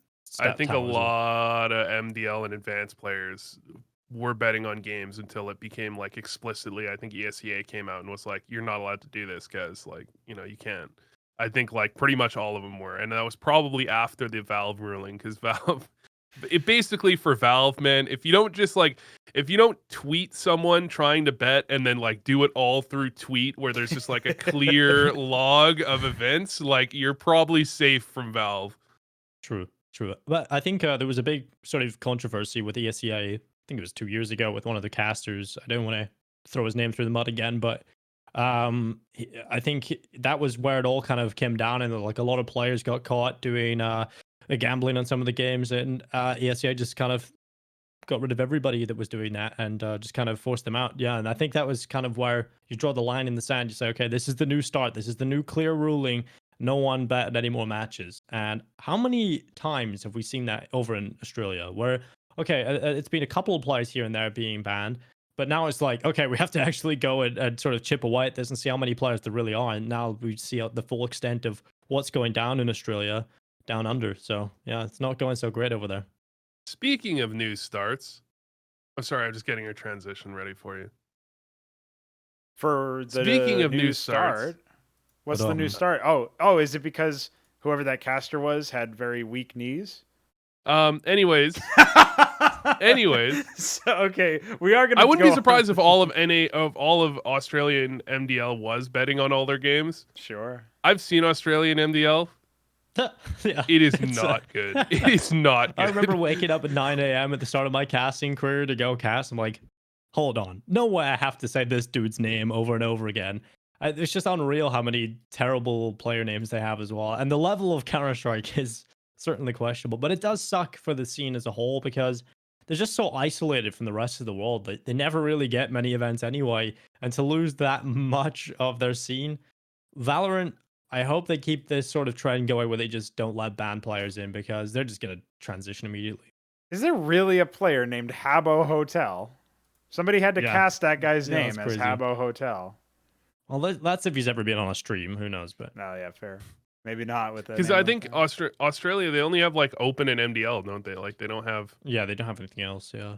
I mean, that's pretty sad. And anytime jump. you ever want to play in a tournament, they've got to play in an Asian tournament. And then you got to deal with like ping in China and ping in Korea or anywhere that you're qualifying from. So usually they do have their own regional tournaments. But even then, they kind of suck. It's a limited field. There's no infrastructure there right now. Yeah, there's some servers that are supposed to be going up in Guam pretty soon that hopefully will resolve that, but I haven't looked too much into that. I guess before we move away from ESIC and governing bodies, we should also mention that there's been some alleged stream sniping happening at Blast.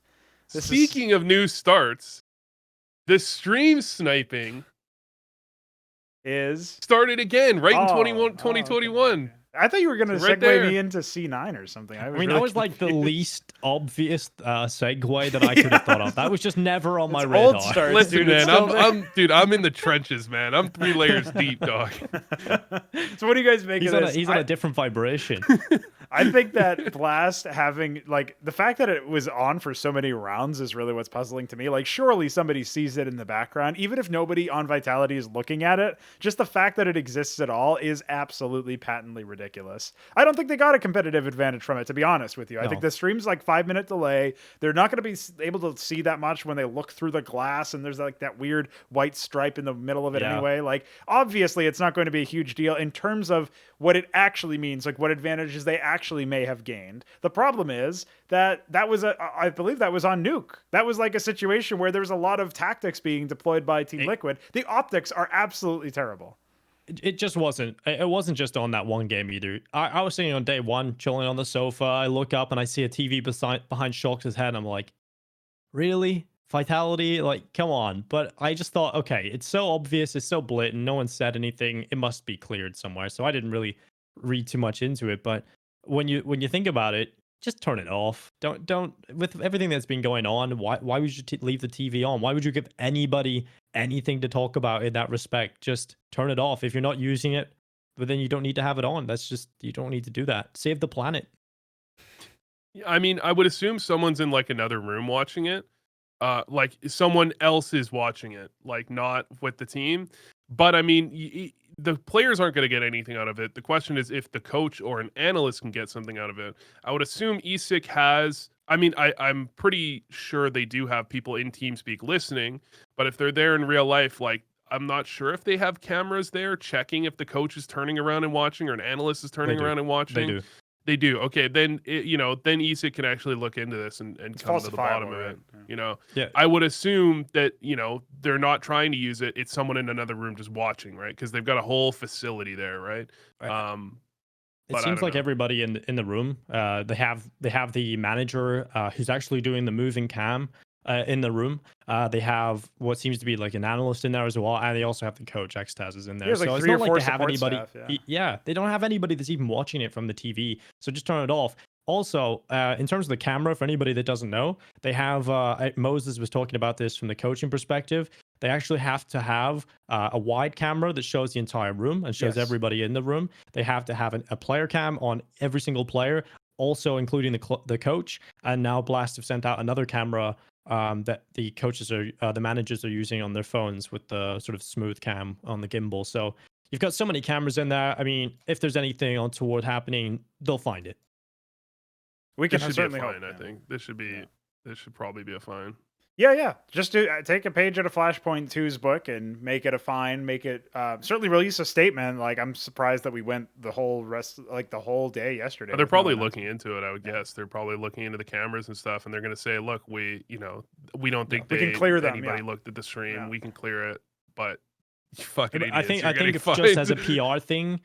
just as a PR thing, they're still going to be should be fine, just to shut everybody up. Because like you guys were saying, as we were having this discussion before we came on, there's two very different camps. There's two people that are like reasonable, rational thoughts, and it's like, okay, we look at this, would they really be looking at it? No. So are they really going to get much out of it? No. But they are going to be the people that want the game to, the fact that they are using the TV or having the TV on in the background, just okay, be fined. Everybody else got fined for that. You just gotta take the fine on the chin just to shut everybody up, make everybody happy. I think that's the best thing they can do right now. Yeah, some people are going an extra step, right? And there's people who want, I mean, just like people who wanted MIBR disqualified when that thing happened at Flashpoint 2, that there's people who are echoing the similar sentiment here. Problem is, here it's like much harder to, it's easier to prove and falsify, as we keep saying, but it's harder to know with the limited information we have available now, whether or not there was any malfeasance, whether or not it was going to be the case. It's just that the optics are absolutely dreadful for Blast, and, you know, they need to try to get some PR wins here. If any TO can go without some weird drama happening or some issue of compromised ethics occurring, that would be absolutely phenomenal in 2021, because we didn't really have that last year. So it would be nice. It would be nice. It's not even their fault. It's just the teams that don't know how to turn TVs off. Just turn the TV off. Just turn it off. That's all you need to do, and everybody will be happy. Just don't watch the streams. Don't have televisions on in the camera. Surely like if you're gonna have something on, turn it around the corner. Put another TV on. Well, I don't know. I don't know what's going on with teams, but they seem to do the stupidest stuff. Yeah, they just don't think. Dumb. Yeah.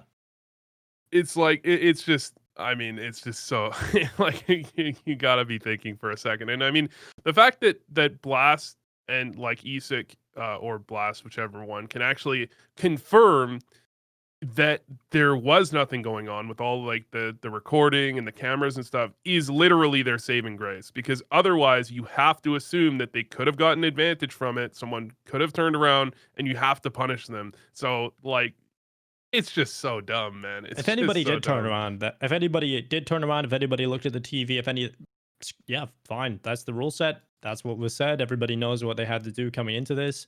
Like Vincent pointed out in the chat, yeah, it's after the zero tolerance ESIC announcement. So, I mean, if they did, and there is any sort of activity that you could deem as a possibility of infringing on the integrity of the game, then yeah, fine them, disqualify them, do anything, because we need to keep the integrity of the game.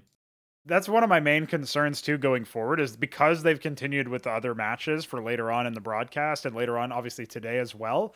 Vitality obviously defeated Liquid in that series, and now Liquid have gone on to thankfully stay in the tournament. But imagine if they had dropped to EG and now Liquid have to be like pulled back in or something because Vitality gets disqualified and like that invalidates the result. Like that just is such a mess for the tournament that it's such an easily avoidable thing on the TO, on the team. Like the TO certainly could have been previewing this and said, hey, by the way, you have the stream still on. Like make sure guys, you turn all the streams off, especially if they're in camera. Come on. It went multiple days. It went multiple days. Just after day one, no one noticed it. There was no PR. Just turn the TV off. Someone messaged Vitality telling them to turn the TV off. No one's noticed yet. Yeah. No one did that. And then just day two, we went into more play. How many days were we in by the time we actually seen that? Was it yesterday? Was 3? Yeah, it was day 3. Yeah. So we had 3 days, and I'm pretty sure Vitality had the TV on more. Well, they definitely did on day 1, and I don't know if they did on day 2, but I definitely noticed it on the first day. That's really ridiculous, to be honest. Yeah. I mean, is this the point where we can guess that maybe there's something we're not knowing, like in the rule book or something? Like, that's what I assumed. I was just sitting on the sofa and I was just saying, this is so obvious, given that everything that's come out, that surely this is cleared somehow. Yeah. But because surely Vitality, they seem like a pretty savvy team, right? They seem very savvy about everything going on. They are playing in the Stade de France. They've got everything right at the moment. They're one of the orcs. Haven't really had anything shady about them yet. Surely they would clear this, but I don't know. Maybe it's just a stupid mistake or something from the team. Yeah, that's pretty much all we can speculate on from the outside with the available information we have right now. I would also say, in general, when we look at this, like another really disappointing aspect is just that it is a black mark, unfortunately, on this tournament, right? And that's something we all would prefer to avoid personally. So I don't know. And there's fans that are just like, even if you give them context, even if you give these fans hard evidence, they don't care. Once they have their own narrative in their head, it's impossible to get that narrative out of their head. It's like these people that believe players cheat, for example, right? Sure. Yeah. If you see one player, they believe that one clip versus every other clip that's not suspicious, he's cheating and always will be cheating. you can never get people to forget their own narratives. Well, I was Like having this Vincent conversation. in chat, for example. Hey, don't call him out. That's rude. He's literally last 4 lines. Disqualify Vitality! Exclamation point. On stream, we don't have that sniping. power. We do not have that power. Disqualify, please. He's having a heater, dude. He's making sure he gets those multi-frags, all 4 lines.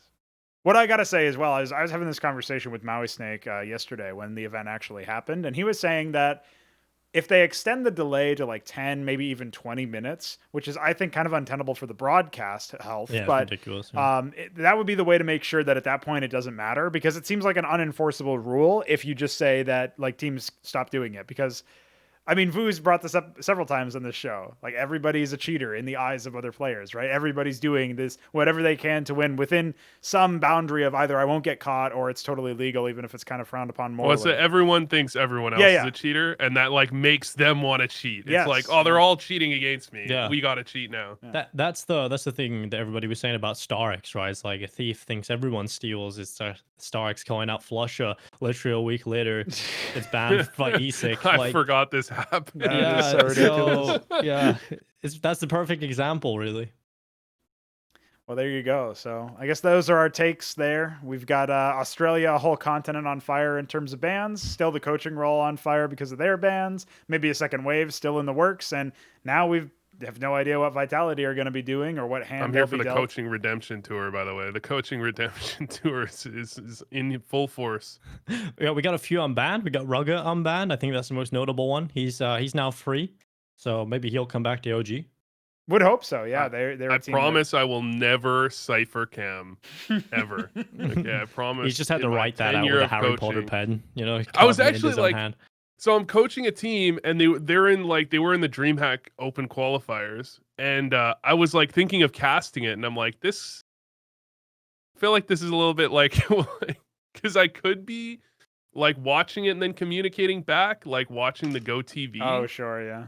Right, I was like, I wonder if this is actually allowed. like, yeah, can you cast your own team's game? Because I couldn't get on the roster to actually coach in game because I like joined a little bit later. So I was like left off the roster, and I was like, I'm sure I'm allowed to cast. I'm not technically on the roster, but I am this team's coach, and like I could be relaying information back, you know, like. But DreamHack Open IPs, they used to be like completely open on HLTV. Yeah, they are. Yeah. They still are. Post it. So they're not working on HLTV. Up, right? Yeah, I mean anyone can open it up. I would guess it would be totally completely illegal if I was like in TeamSpeak in GoTV watching it. Like I would assume that would be completely disallowed. Mm. You just need a screen share instead. Yeah. That's all. I mean, that is just stream sniping with even less delay, really. Because the GoTV has delay. I don't know. Usually it's like 3 minutes, I think. Yeah, you use like 3 minutes. And then you have the delay of the stream, right? Which is usually, I think a lot of people have tried to get like a 2-minute delay recently at the start of the year, and now it's been up to 5 minutes. Yes, so by ESIC, there's quite a large delay coming in, luckily. That does minimize the amount of information you can get out of it, but there's still some snippets of info you can pick up. Well, we've been picking up some snippets of info about the C9 roster moves as well, and one of the things I wanted to touch on briefly is that WOXIC is out. We did touch on this being a likely story in one of the previous ELO Heavens, but now that it's confirmed, and this is the part that has not been confirmed just yet, Xeppaa and Elmapuddy have not been officially announced, but if the rumors are anything to go by, of course, vetted by credible journalists in the space, we have to wonder that why that announcement hasn't come in yet. So I guess they're finalizing the deal. Well, in theory, ZywOo was announced. Oh, Xeppaa was announced actually 4 hours ago, but not Elmapuddy. So okay, maybe, there you go. So Xeppaa coming in for WOXIC. What do we make of that particular move, right? Because I can't remember if Xeppaa was even like the primary AWP on his roster. Speaking of new starts, there it is. There's the segue we were missing. No, Xeppaa definitely wasn't opping. Definitely, Xeppaa was definitely not opping. Yeah. So, Alex could op. Speculation. Okay. I would assume floppy, but you know, Alex. No. They Alex. don't have an AWPer. They don't have an AWPer on that team Liquid right now. V2? Yeah, that's the thing. It could possibly work out. I feel like they have a lot of skill in terms of the rifle department that they can get through without an AWPer, but we've seen with Liquid, the reason I don't really like the fact that they don't have an AWPer But I do actually like the move of removing Woxic, but I don't really like the fact they don't have an AWPer. I don't feel like it has longevity, right? Has there really been a team that even in 2 years have been that successful without an AWPer, right?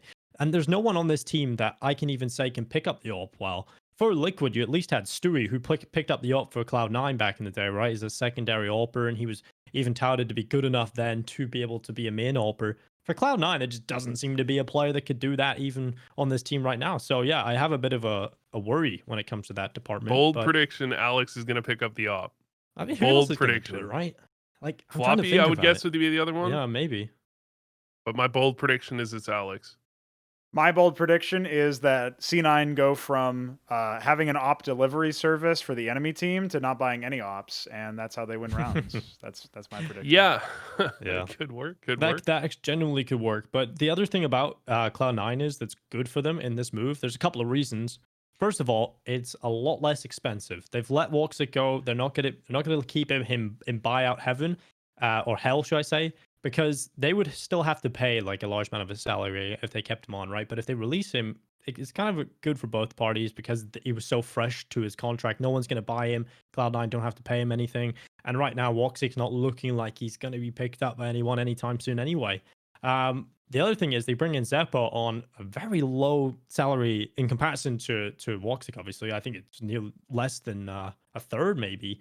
So you've got a pretty young up-and-coming player that is really incredible, honestly, for a really good deal. And so I think this is a good move for Cloud9. Whether or not they experiment with that 6-man roster, I don't know. And if so, then I worry about Mezzi. So we got to really see if there's going to be an AWPer coming in for this team if they go with that 6-man. And honestly, Mezzi could be going out of the starting lineup if they bring in an AWPer. Seems like a natural perfect fit. sense to me. Yeah.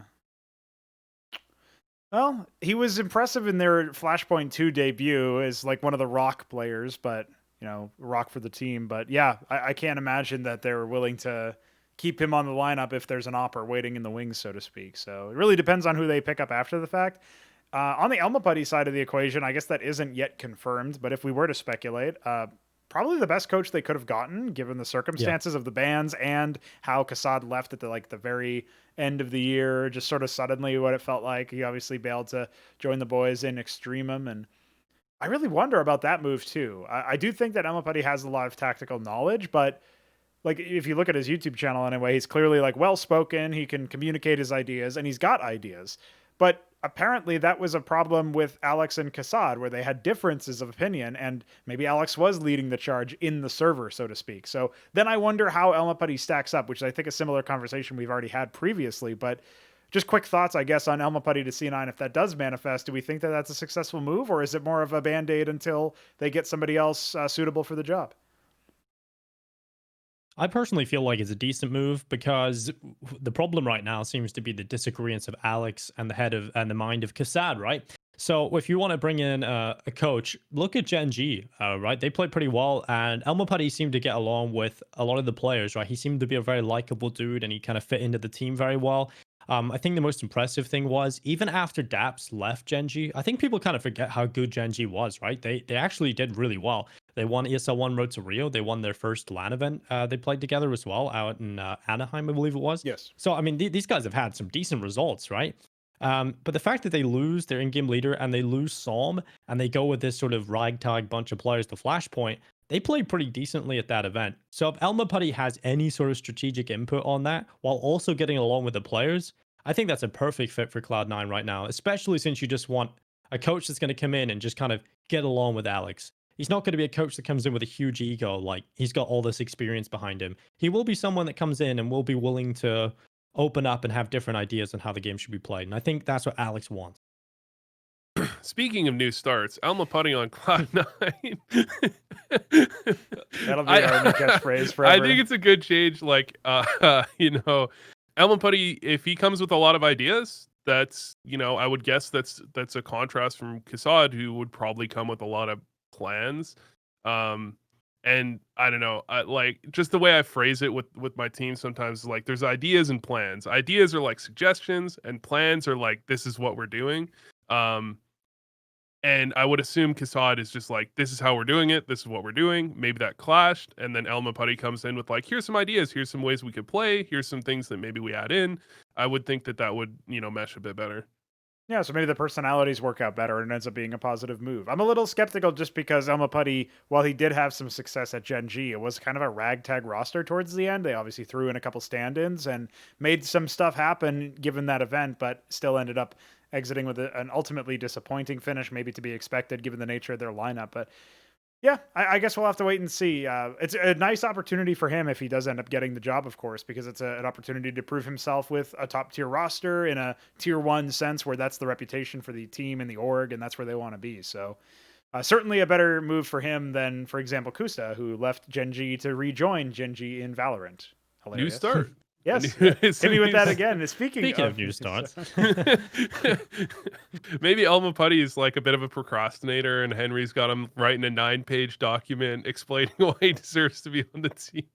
Yeah, and he's instead just scripting out a video for his YouTube channel. Yeah, doubling up. That's the good thing about it, though. He has started to upload a bit more again, so that's something good. Has he uploaded multiple? I only saw, I think, one. Has he uploaded more? He may have uploaded more than one. I feel like I remember 2. But either way, it's like he teases us with a return to content because he's out of Gen G, and then he's like, I'm back in another team. Bye.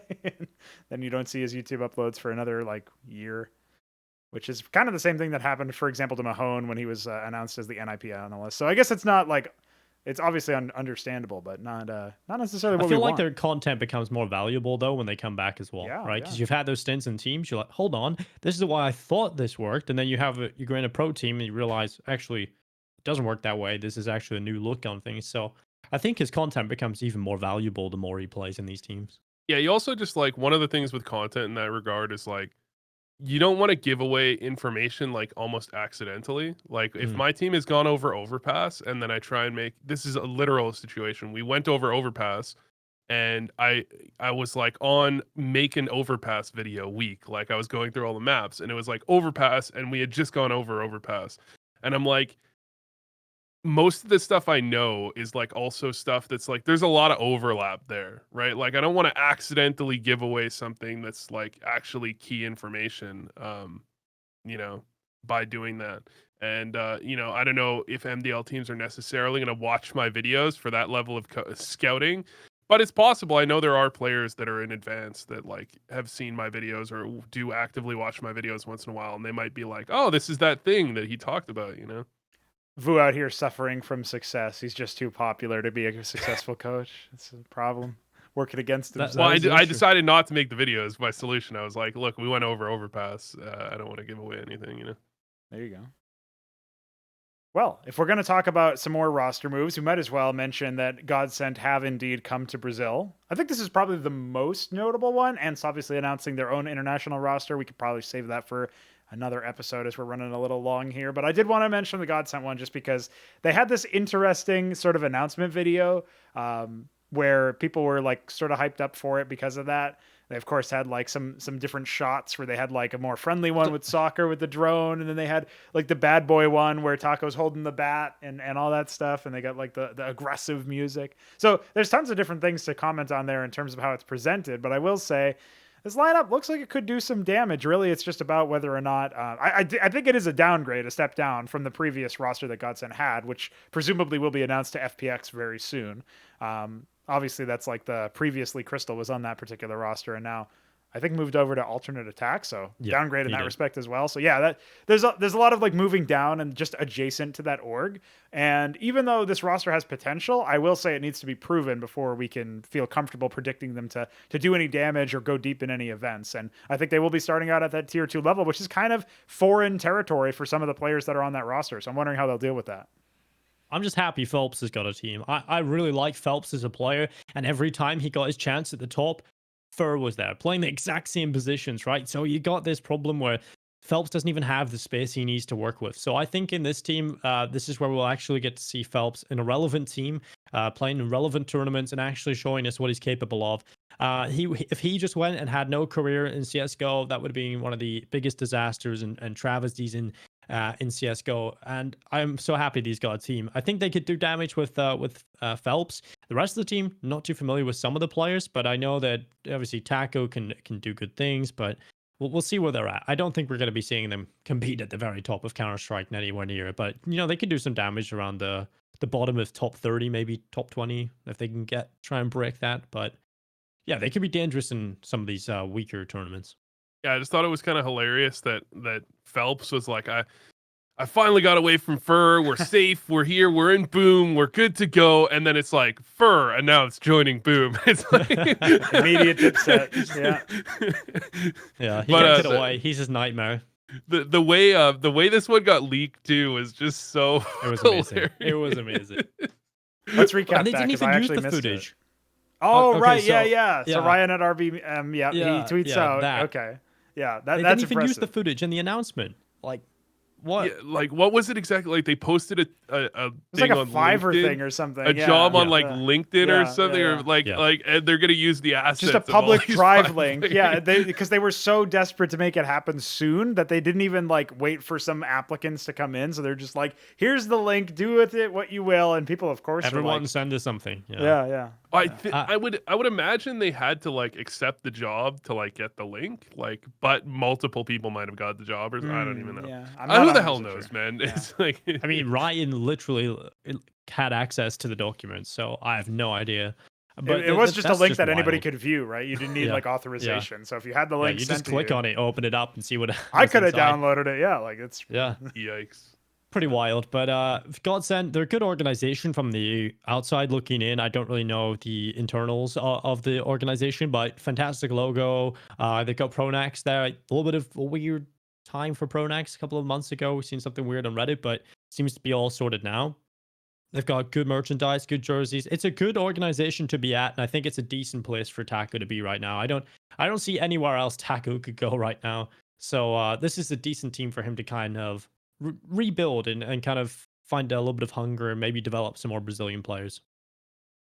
We'll have to see if that happens. It's just weird that so many teams are getting like the Brazilian treatment now. Of course, GODSENT with the 5 Brazilian roster, maybe a little bit more you would think, but just one on Fallen is totally fine for Liquid. Like they're getting quite a bit of attention now. So interesting to see other orgs that are not necessarily endemic to that Brazilian space pick up these players or these rosters, and maybe it'll be a sign of things to come, because like people have talked up quite a storm about NA's scene and the competition that's there, and how it's kind of difficult for the ecosystem to thrive. Like within that ecosystem anyway, players are finding it difficult because there's not that much infrastructure.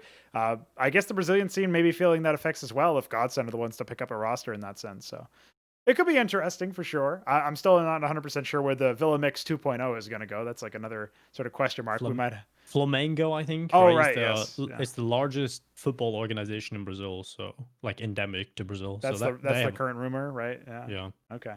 So yeah, that's something I'm not personally familiar with, but I guess that makes a lot of sense given the latest like Neymar stuff as well, right? Some football players having some attention given towards CS. So that makes sense. All right, so we can close out with a Reddit moment. What do you guys think? We have, I'm not sure how much you, Dinko, have paid attention to this particular story. A couple of links in the chat there. Vu, I know you were paying close attention to it because that second link is, of course, to your tweet. And we have Fessor with his special mom in FPL. Oh, yeah. Yeah, that was a great one. That's just such a sick line. It's such a sick line where he's like, so the line is like, what does he say? He says, well, FPL, they make mom jokes all the time. And the other guy goes, you can't compare yourself to FPL. What? Do they have special moms? Banned 7 days. 7 days cooldown, yeah. See ya? It's ridiculous. Man, some of the Fessor admins, like I swear every couple of months we see something about Fessor admin anytime. It's just, I remember back to some major qualifiers or minor qualifiers or something where they were doing some strange stuff. I mean, to be an admin, I feel like a lot of the admins I've met, and I'm not going to say anybody in specific, but a lot of them seem a little bit unsocialized, right? And it really depends on which admin you're going to find and what he's feeling on that day. Because they can go on a bit of a power trip. It's like, you're going to chat shit to me, I'm just going to ban you straight up. And this admin clearly got a lot of mum jokes at school. That's all I'm saying, because he was not having a great time. Yeah, touchy. It's funny, Yanko actually mentioned this. I can't remember where. Maybe on HLTV Confirmed or something. about him and Sadokist with mom jokes. Maybe it was on. Oh yeah, it was on the I've recent seen that, yeah. counterpoints, right? And Yeah, like yeah. yes. With, he was like, you can't make mom jokes in Eastern Europe. Like this is like very off limits. No mom, sister. Like you can't do that. It's like very. It's not like NA where you can make these jokes. You can't do it in Eastern Europe. And I believe that was an Eastern European admin. So I would see how like maybe that's like taken a little bit cultural differently thing, by yeah. him. Especially if like I've heard word that one or both of those players were kind of problems like in general beforehand. I would say the professional way to do it is to just say like, look, this topic is closed. If you keep talking about it, you're gonna get banned. Like that's the professional way to kind of end that. But like if he's taking it culturally differently, and the guy's been a bit of a problem in the past, I can see it happening. It's just a bad look. It's just a pretty bad look. Yeah, once again, the optics terrible for FPL in this particular case. Yeah, I just wanted to touch on that because it definitely Reddit thread has quite a few interesting things, because this is one of those cases where like it's sort of like, obviously on Reddit you don't see this too much for very clear reasons, but Reddit moderators also have that power trip complex that we sometimes see from what Dinko was mentioning about the FPL admin, and maybe that's exactly the case Discord, here. man. Oh, okay. So I went in the Reddit Discord for a second, and someone was like, "Who are you?" And I'm like, "I make YouTube videos." And he's like, "What's your channel?" And I gave him my channel, and they were like, "Not allowed to do that. Deleted." I'm like, okay, okay, like, yeah, man, I need these 5 subscribers. Like, I really need it so bad. That's a classic. Dude, it's just a lot of these people just don't have power anywhere else in their life, right? And they found one place where they have authority. They come in, and sometimes people can go a little bit wild on it. But I would probably go down the more of your path of thought through about the Eastern European culture.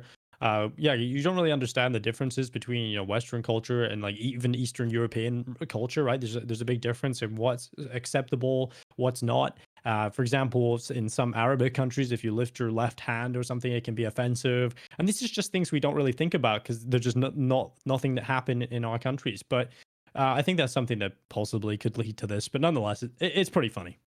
There is a difference between FPL and FPLC, and this is just like factually the way it is. FPL are players, they have brands, they are people, they matter. FPLC, you're just a fucking number. Like there's a lot of you don't have a brand, you don't really matter, you're just a number. It's just like they can't deal with that many people on a case by case basis. I feel like you just have to do it like as if they're a fucking number. But even he though was it winning. sucks. He was winning, right? Yeah, He was, that's like, the top worst of part. He was on FPLC. top of They just screwed the his first career possibly. Yeah, the first guy that was like ridiculous. The second guy, the special mobs comment, is just so funny. The first guy never should have been banned.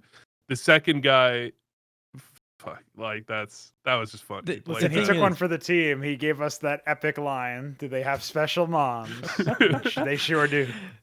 The thing is, people don't really understand how much effort it is to get into that position. To be leading FPLC, you have to play like 10 pugs a day, basically, and you have to just not lose that often. And the fact that he's committed that much time to it to just get banned with that kind of joke is just, I would just be so livid. Yeah, I can understand, the joke side of it, but it does have some serious implications on this guy's life. Yeah. Yeah, absolutely. I mean, he I think when I looked, he was like 75 or 80 games in like 10 days or something like that. That's wild. And grinding, like a 70% win rate. And like you don't replicate a 70% win rate. You just don't do that. It's just like there's just, even if you're amazing, the odds of that are just, you go on your run and you just hope you win when you're on your run. I am definitely a little sort of like what I was talking about earlier with Bit and like NaVi being kind of irresponsible to put him on like a map that he's not that great on just to replace Flamey and maybe give them a nice shot. Like it's lowering his stock. This is in some ways even worse. Like who knows? I think he got unbanned though. I think the original guy got unbanned. Fessor, but yeah. the special moms guy did not get unbanned. Forever in our hearts, though, boys. That's all that matters. Perfect. Yeah. That was Nino who gave us that comment. Shout out Nino, you legend. And that pretty much brings this episode of ELO Heaven to a close. So Dinko, thank you very much for joining us. As you said earlier, we definitely had a couple of days where we thought we were doing this, and then the Blast games went a little too long yesterday, and Yeah, so it was nice to have you on for sure. Very fun episode. Definitely a lot of analysis. I don't know if you have any final words. Obviously, you have that YouTube channel to shout out, and not sure how frequently people can expect content from you, but I certainly encourage everybody to head over there and subscribe. So I've taken care of that from you. So all you have to do now is plug anything else you feel like. Yeah, I don't have anything really to plug right now other than that. So yeah, thank you. I guess just follow my Twitter. It's just Dinko TV. That's it. If you want to see some tweets, I don't know what I'm tweeting about. Just games in general. I don't really have any other topics where I talk about other than CS. So if you're a CS fan, it's the right place to be. All right. And Vu, any last words for our 8-year-olds in the chat? Speaking of special moms, Speaking of new starts, speaking of new starts, the 8-year-olds, they're gonna have to start life over. Respawn with a keyboard in their face. Yeah. That's all I got. I'm good. We're good. We'll build my keyboard again. Hopefully, the cat was trying to jump up on top of my keyboard because I put it on his little cat pedestal, and so I had to take a break in the middle and. I seen the Operation Rescue the Keyboard going on. It was. I was trying to stop the cat, but drama.